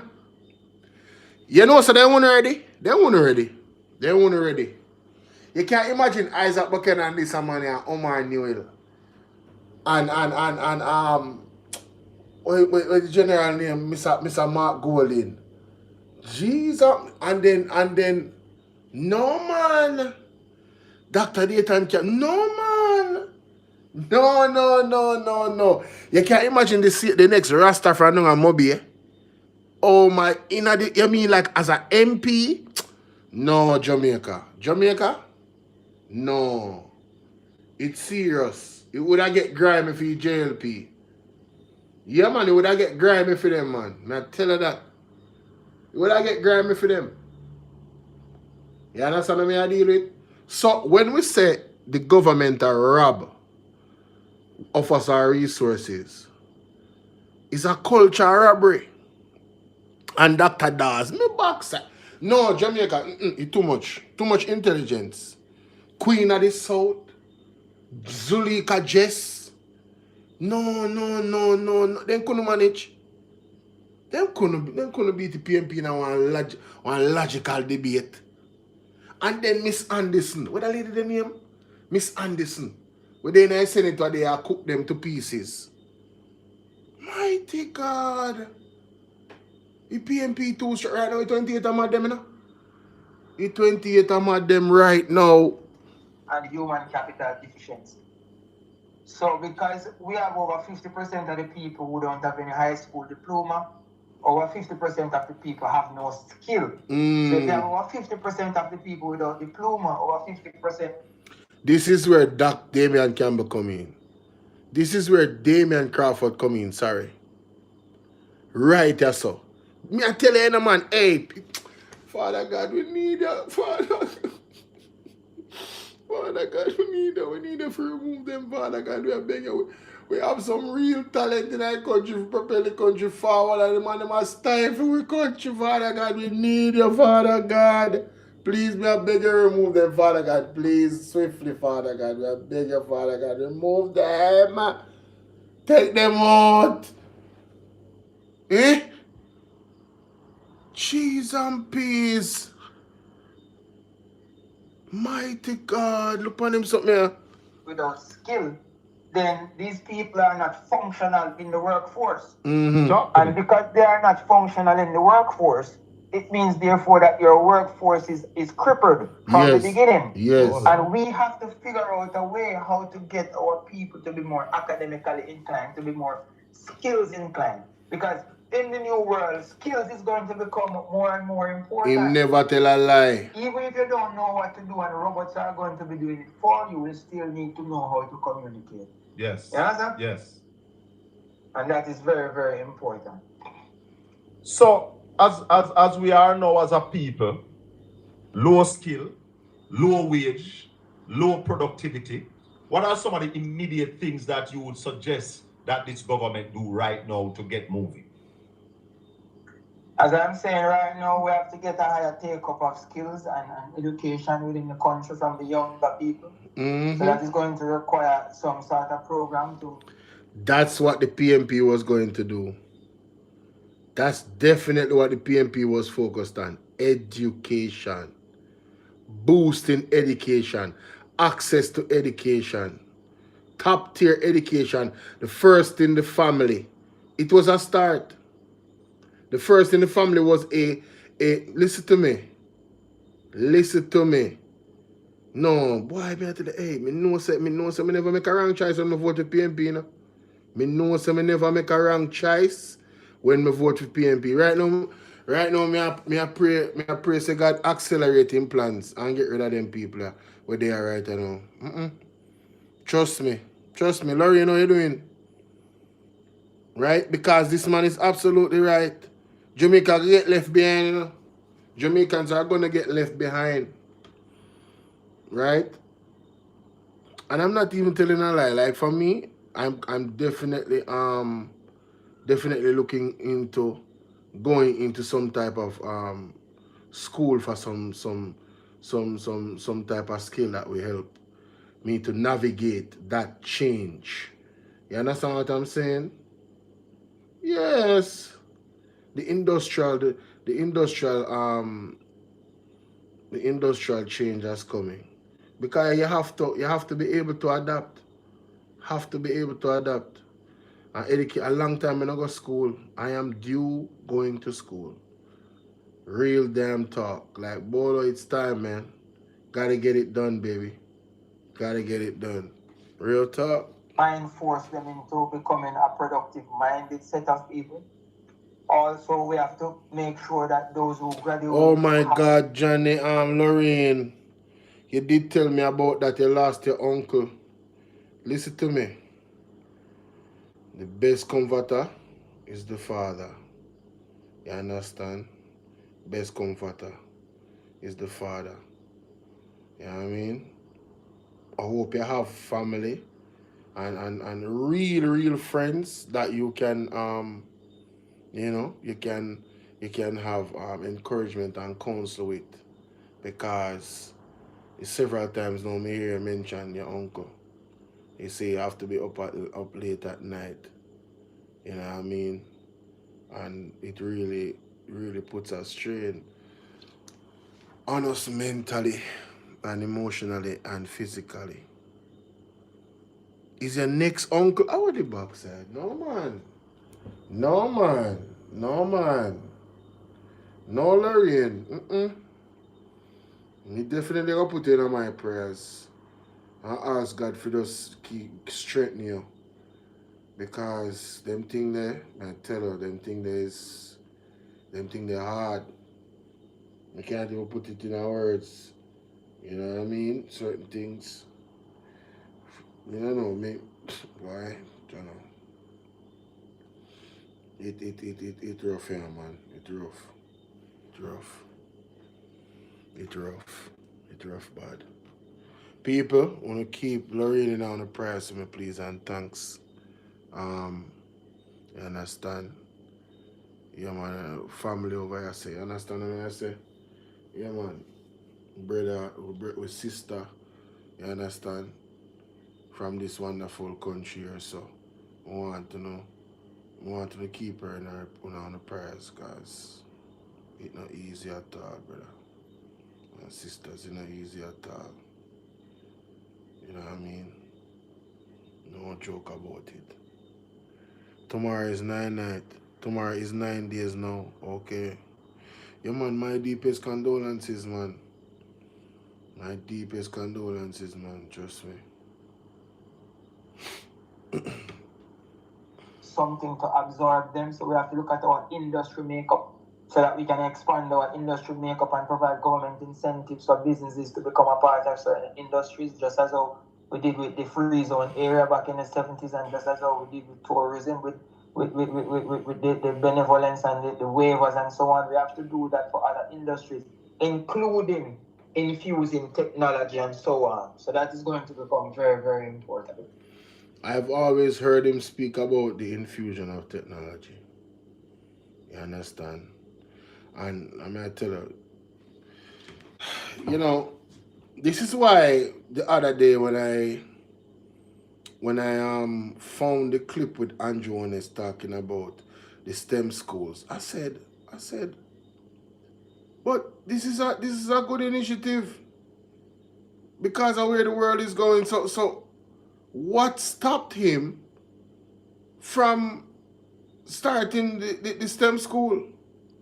From 2019 till now, this man promised us some STEM school.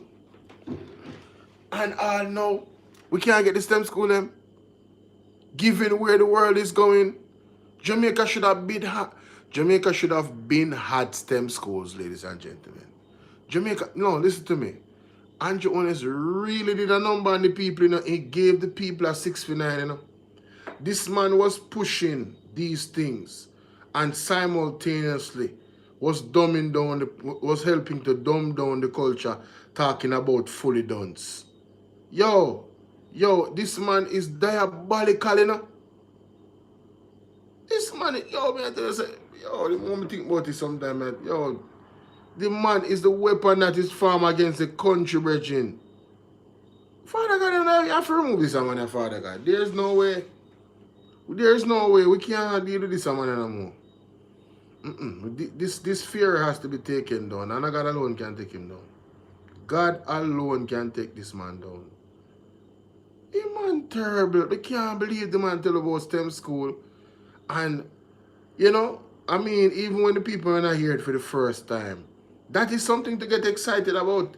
You get what I say? And the man never follow through with it, brethren. That would be like a game changer for Jamaica if we had those STEM schools. It would have been, and I said it before and I'll say it again. If Andrew Holness had pulled that off, I would have applauded him. That is something to applaud you about. That is something to applaud you about in getting that done. in advancing education. Nobody could say to Andrew, you have never built a school since you have been Prime Minister. That would have been the school of all schools, ladies and gentlemen.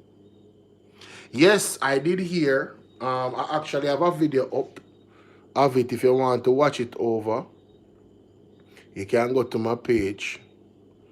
Saturday, I released the video here of the parts of the thing, right? It's right here. I hope the audio. Where did you hear it from? See there?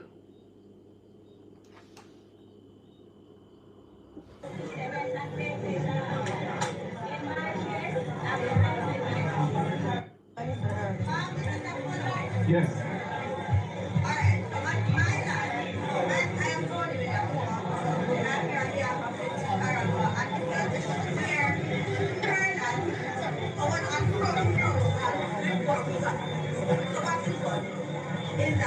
You said that your land was encroaching?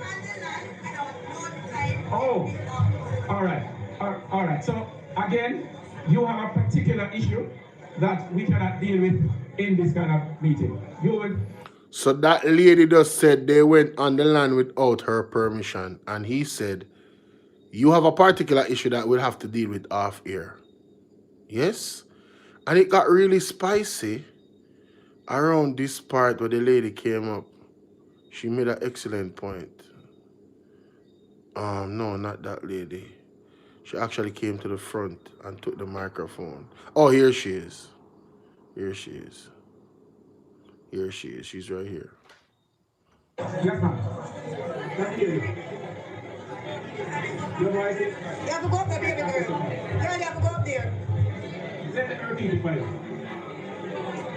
You don't want to repeat it? So you don't want to hear anything? No, here's a hug. Okay. I think I speak for everyone when I say we don't want to be relocated. We want back our house and our land. You come here tonight and look for any answers. You come to bully us, obviously. You want to be unspoken and you want to be heard, and we don't have a voice. You is the only person that's supposed to have a voice. That is not how it goes. We built our land from sweat and blood and tears. I'm hungry. Our house, hunger. Yes, our grandparents, our great grandparents, and you're just going to come and evacuate us. We don't want any money. We need our house, and we want back our land. Yes, that was it right there. Shout out to East Portland. I love you all in East Portland. You are the spirit of what Jamaica is supposed to be. We don't want no damn money. We want our house and we land, we ancestor them. What you talking about?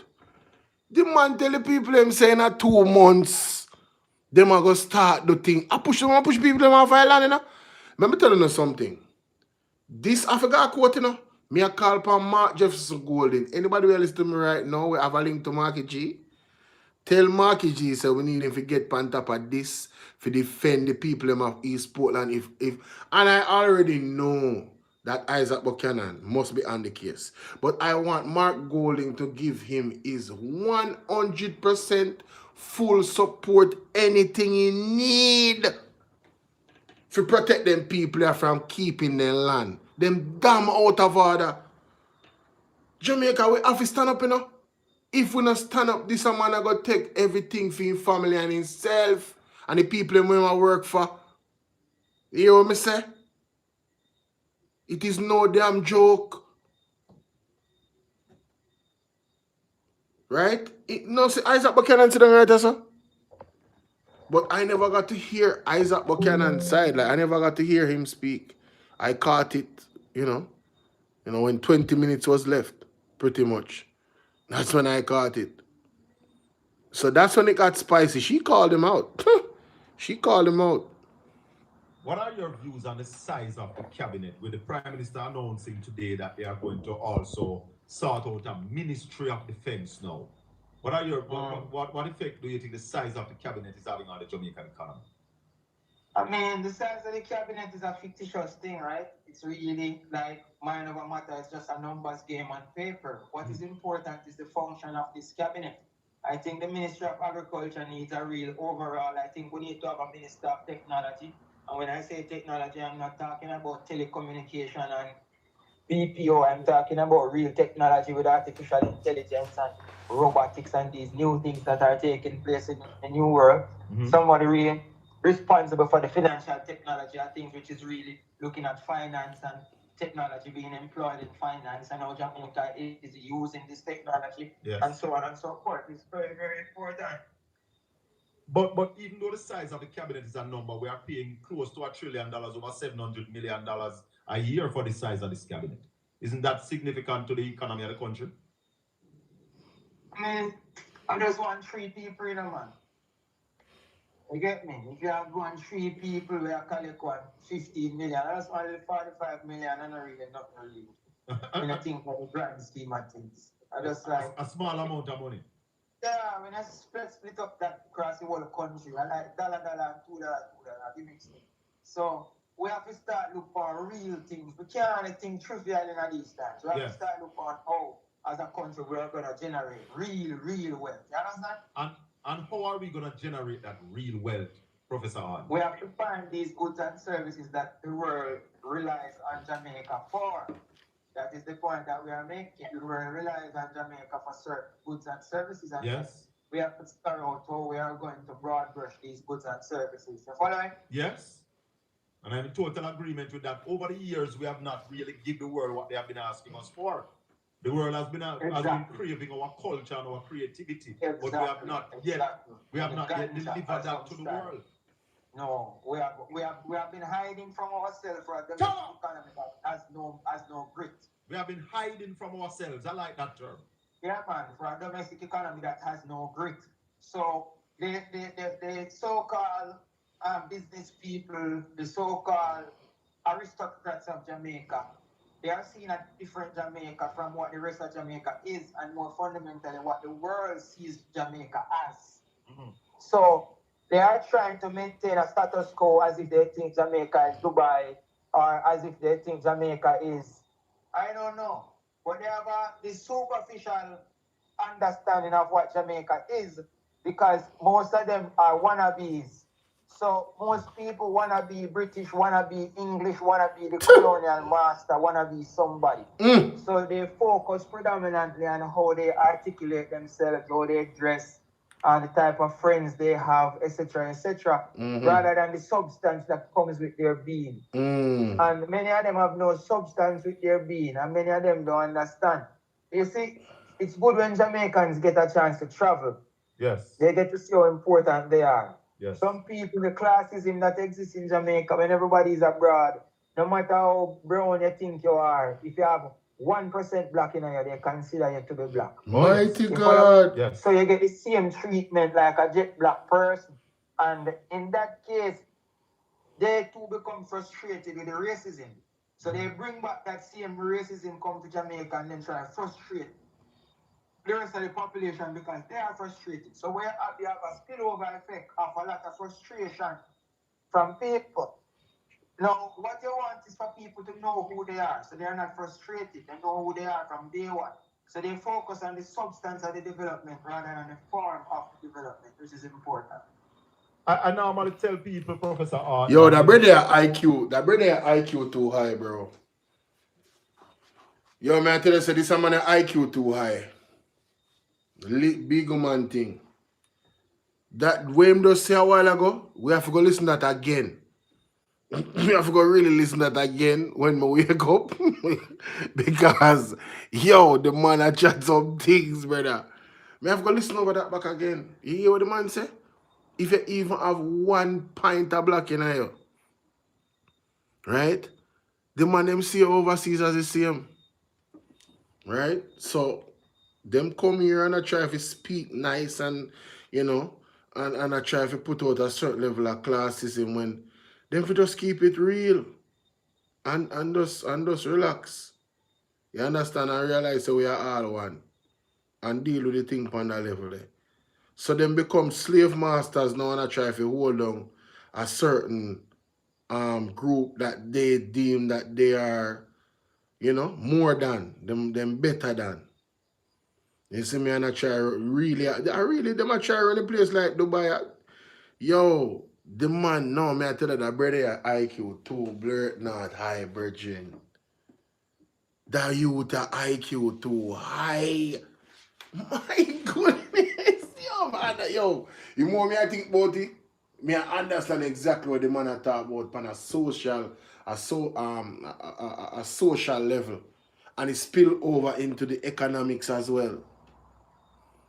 You feel me I deal with? It spill over into the economics as well. Cause we really should do some powerful things together, you know. If we, yo, as a matter of fact, from you unite, you know, say everything good.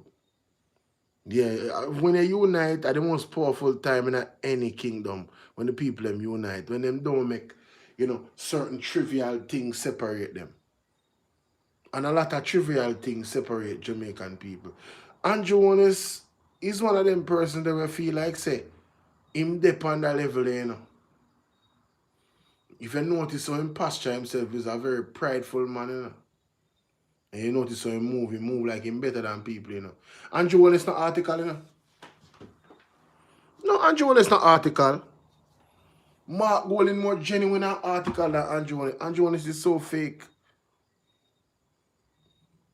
Right? Andrew Holness is so fake. And he's trying to be a part of that PSOJ and, you know, uptown group and the big name them. You understand what I said? Them family there. We try to maintain certain status quo. So them really hold on the country. And them hold on the country, you know. Yeah, of course, I'm a puppet. I've said this before, that culture is Jamaica's oil. Why are we afraid to really use our culture to create wealth? Because the leaders of the country have no culture. They have alienated themselves from the culture of the place. Lord. So if you alienate yourself from something, you can't use it. Because to you, it's just a domestic thing. Oh. A lower level thing, a ghetto thing, a garrison thing, a inner city thing, a rural thing. A Rasta thing, dirty and Rasta thing. Alright, a Rasta thing. Hey, I want to remember say that bridge in your father is a Rasta, you know, if I'm not mistaken, you know. Yeah, man, if I'm not mistaken, let me Google it. Ralston, hold on there. Details, how kind of details? I talk about details. Just do the right thing, brother. Let me see if I can find it on the phone. Me soon come there, ladies and gentlemen. Give me a second. So, how can you develop synergy in such a case where you criticize the mere resources that we have in order to accomplish what we want to? That is the challenge that we face as a country, right? Is it also a lack of vision by our leaders, Professor Hahn? Yes.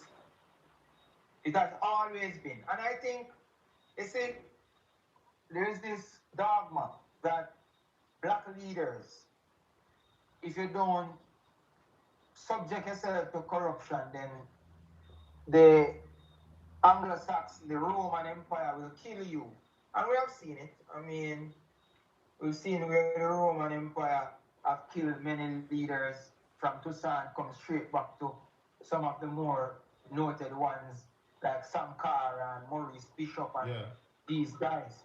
So what it does, it's the same thing like breaking the buck back in slavery. It forces the modern day leaders to have more tact, to have more caution in their approach towards saying no to Rome. Yeah. But Romans grown to accept who a Jamaican is and what Jamaica stands for. That is why when you see Adidas make a Jamaica jersey, them use the red, green, and gold as if it's a dancehall jersey. Or it's a Rasta jersey. It's a Rasta jersey.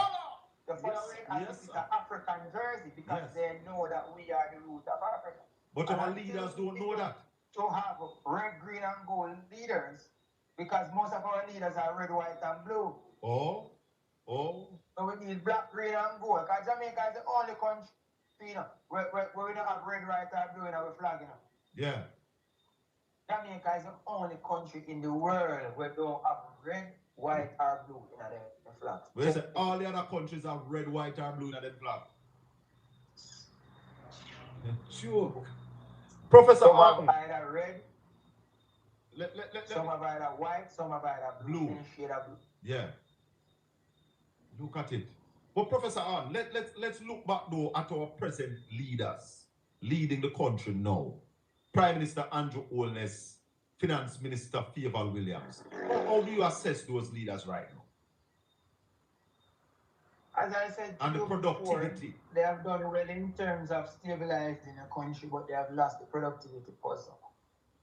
And that's a real big thing. And stabilization cannot create wealth because we are not a wealthy country that can keep it stable. We are a very poor country. So stabilization is not what we need. How do you assess them? No. All right, so going forward. We need stabilization, but we need growth to back it up. Yes. Standard & Poor's, Finch, all of those rating agents have said to us that, yes, your debt to GDP is going down, but you are the only country with this debt to GDP that is not growing.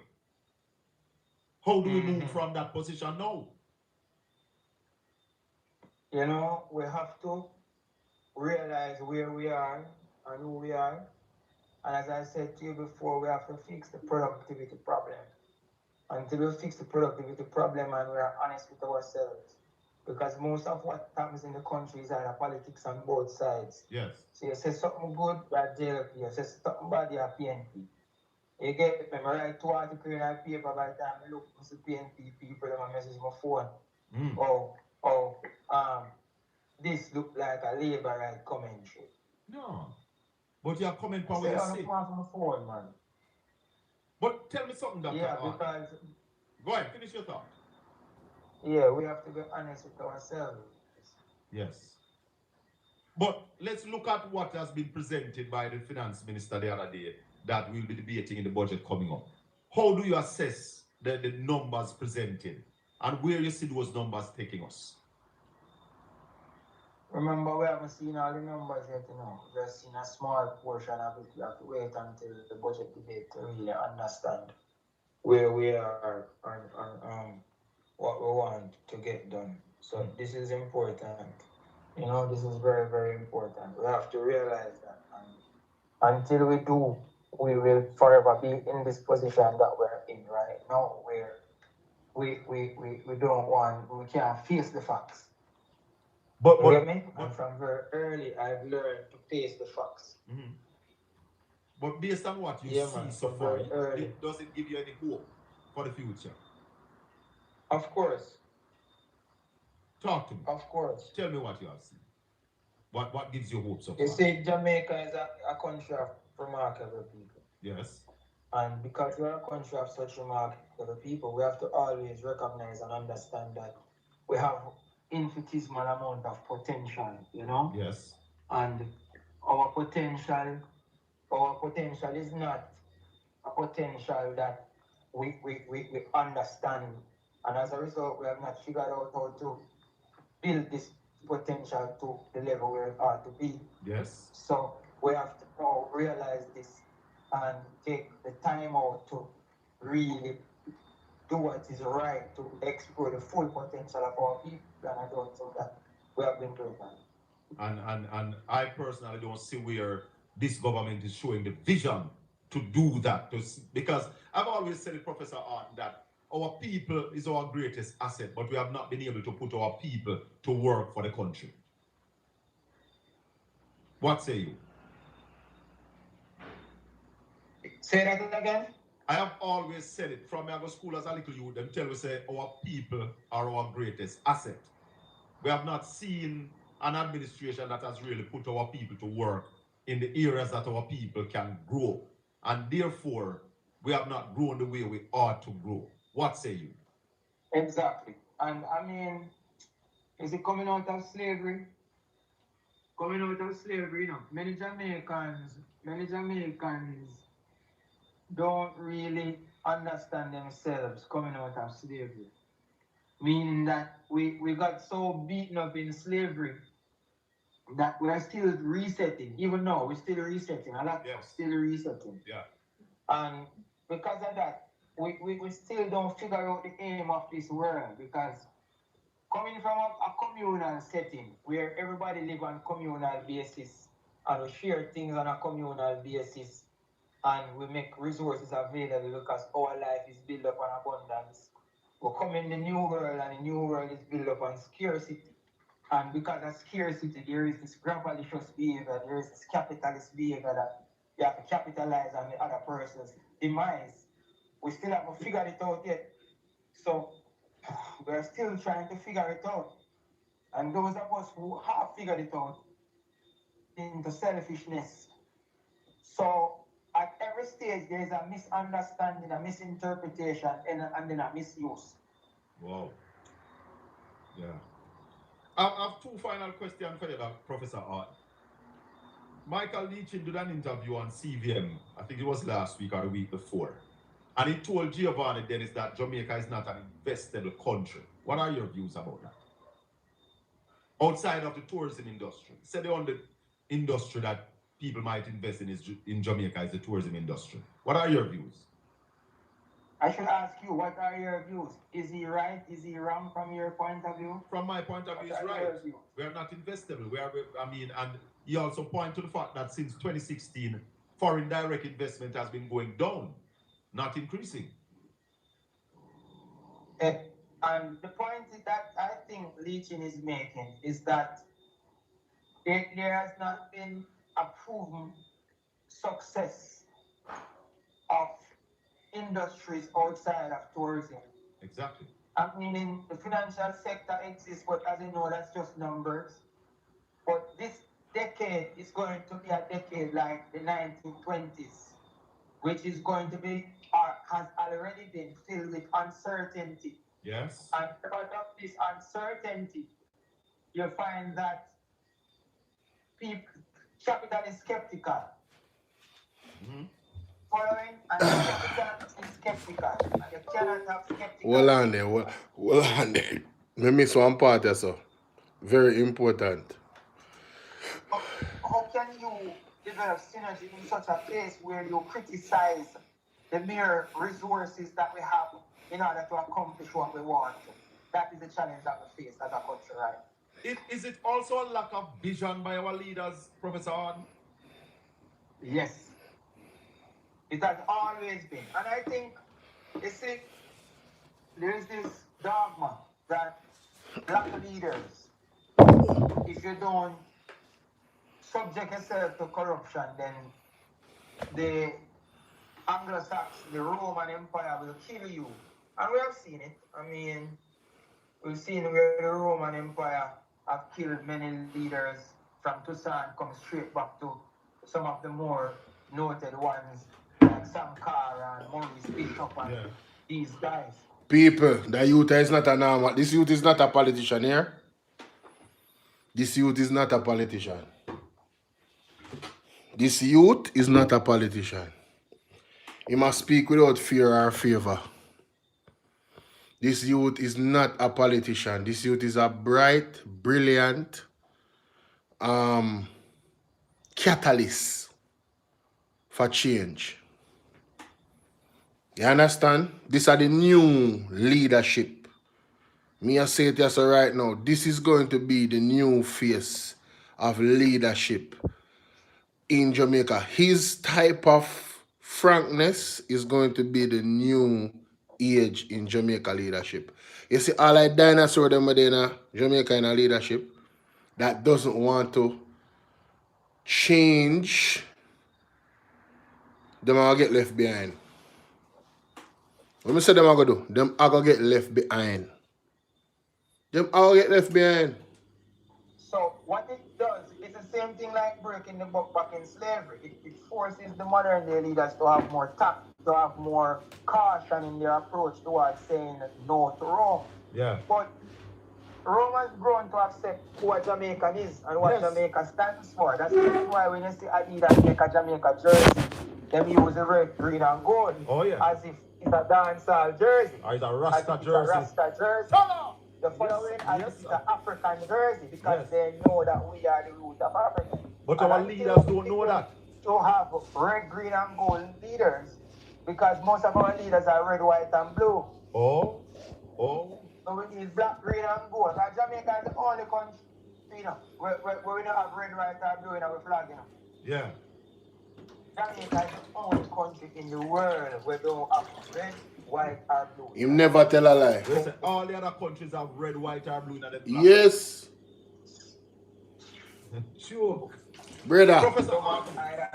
You wanna see why you wanna see Jamaica special and Mark? Jamaica special and Mark by God, you know. That look rocky, you know. And that's why I look foolish, so them are going and try to change the system. You hear when the apostle say Jamaica will not. Let me play the tape. Let me play the tape. Them thing I raise up my spirit. That's that you with ya. Yo, big up Mr. Hart, yeah, man. Brother, I stand with you. In everything we do. No look a joke. No look a joke. Me respect this man. Me will listen to him and give him a chance. Yeah, man. See it right here, so. Not if Jamaica is to be changed, because we know Jamaica has been changed. Jamaica is being transformed. And by or before 2027, we will see a new Jamaica emerging. Not completely new, obviously, but there will be major turning points. One of them, finally, we will be led by a righteous. Yes, sir. Finally, we will be led by a righteous prime minister. Aye. And it might seem like a pipe dream. I'm smiling because those of us who are able to see in the realm of the spirit, we have some interesting developments coming this year that will trigger changes politically, which will take many by surprise, because there are those who think that they are around forever and they can stay as long as they want. We shall see what we shall see. That's all I'm going to say. We shall see what we shall see. So apart from the intensification of judgment, which will come in different ways, not just natural disasters, but God will also use external intervention in the affairs of Jamaica. I'm going to say it one more time. God will use external interference in the affairs of Jamaica in order to set things right. Since we have leaders who think nobody like them. Yes. And they have put themselves in power through corrupt practices. We have a system of election where persons are to be duly elected. Yes. And they corrupt the system. Yes. So what God is going to do is going to use other means of displacing them. Watch and you will see. External intervention in addition to continued disasters of different types. So we shall see what we shall see. This is going to be a pivotal year which will pave the way for what will manifest in 2027. So we... A word to the wise is sufficient. You hear that? Some are either white, some are either blue. Yeah. Look at it. But Professor Ann, let's look back though at our present leaders leading the country now. Prime Minister Andrew Holness, Finance Minister Favor Williams. How do you assess those leaders right?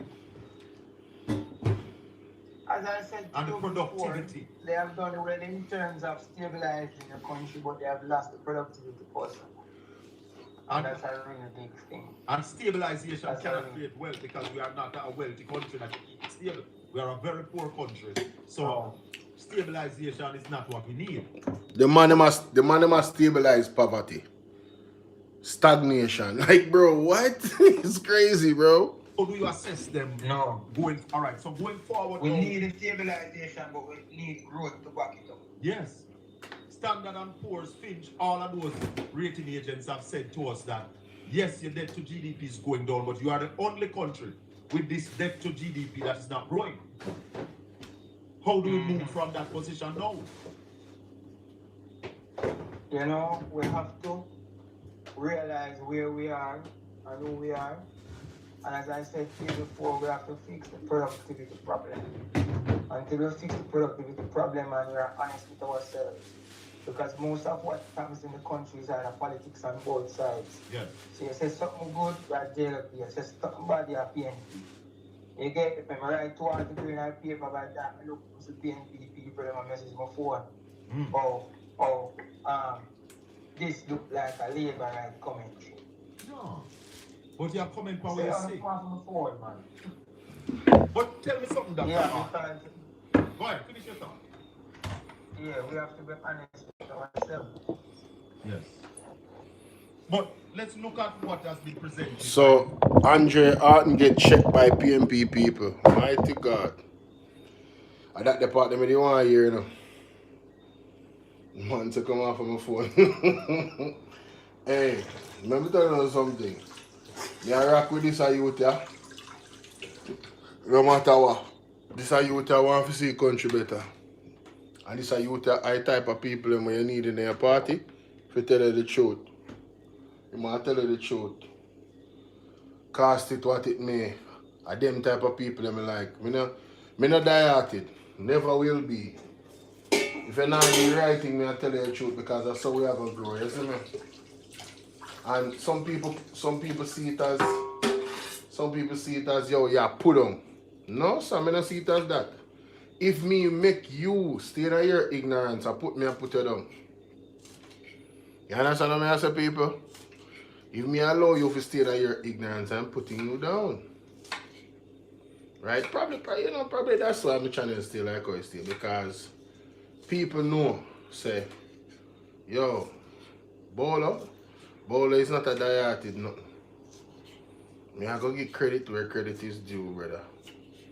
And anybody you see me talk about in the political scene, I prove to me, say, them stay like that. Why me I burn them out? Yeah, man, me see things in them, man. You understand? Me not just do hearsay alone. Me watch pattern, me watch behavior. You see me, David? And me is not a yes man. Me is not a yes man. I will never be a yes man. You understand what I say? I've never been that. You can ask my mother. And if you don't believe my mother, ask God. Because God will tell you about me. You understand? Because God know me best. Me is not a yes man, bro. You see me?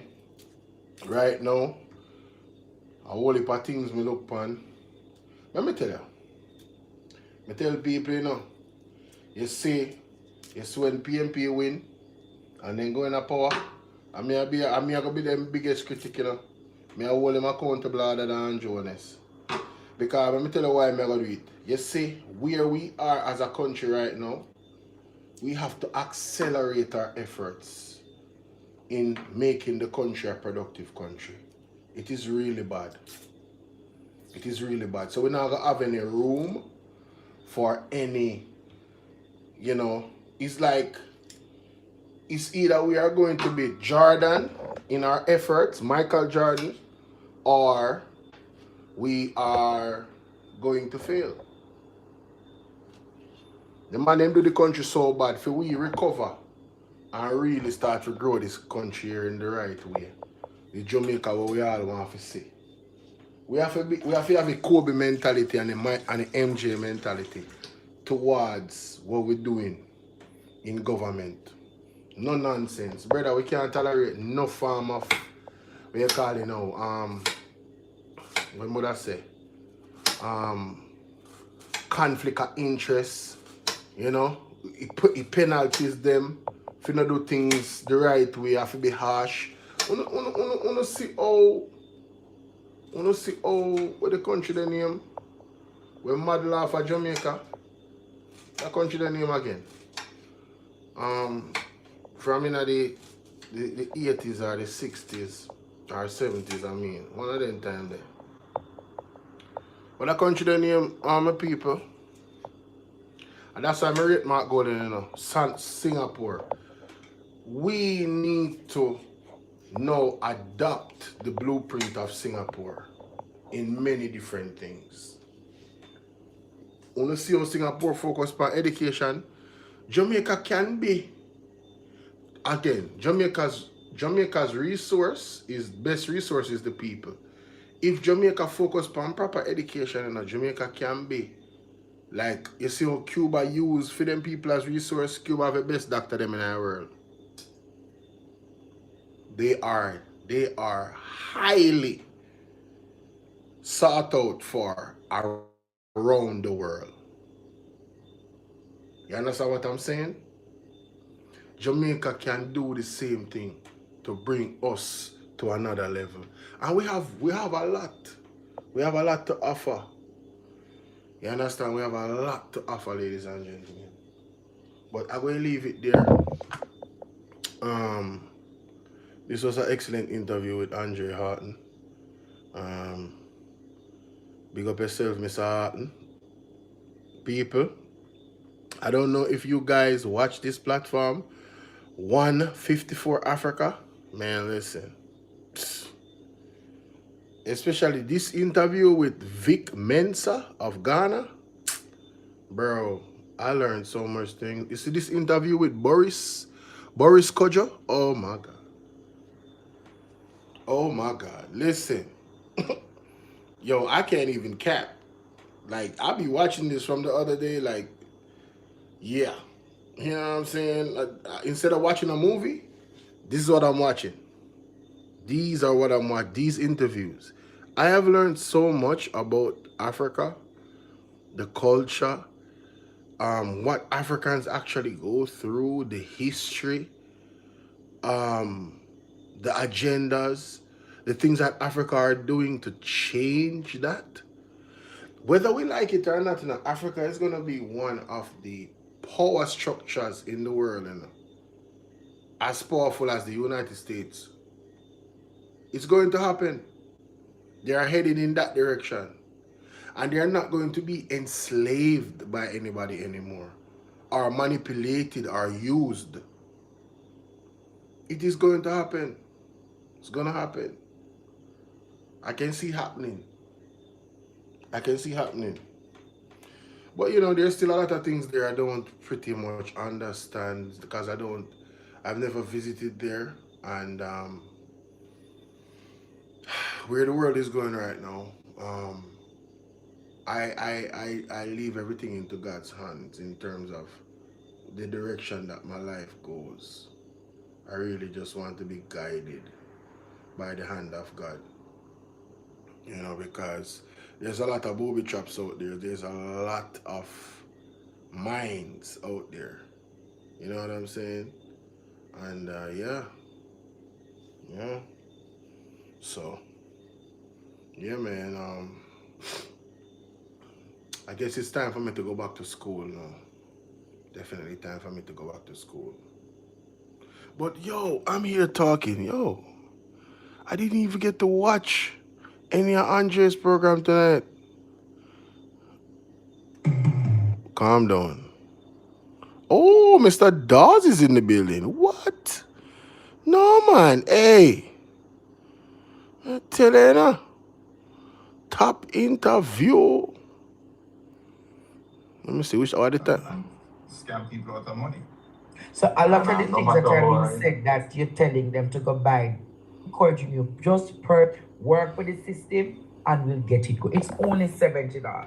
If you go on the website, it will say a 69 something quick. Only $70. People come say I'm not any live. Me not any live. Look more, yeah? Me not end the live. Me watch this for one at a time. Because I feel like say if me not do that, me go there Sophie next 2 hours. It can't work. I've been on since look a bit after 9, so 10, 11, 12. I've been on for 4 hours. Wow. Yeah, man, 4 hours plus. I'm out of here, guys. See y'all later. Love you guys. Sassy D. Big up yourself, Janet. The word is love. Yeah? Stay prayed up and just stay in the right frame of mind. All right? Love you. Love all of the supporters. I appreciate y'all coming through, supporting your boy. You know what I'm saying? Your mans, your brother. I appreciate everybody, man. Salute. See y'all later. Have a good night.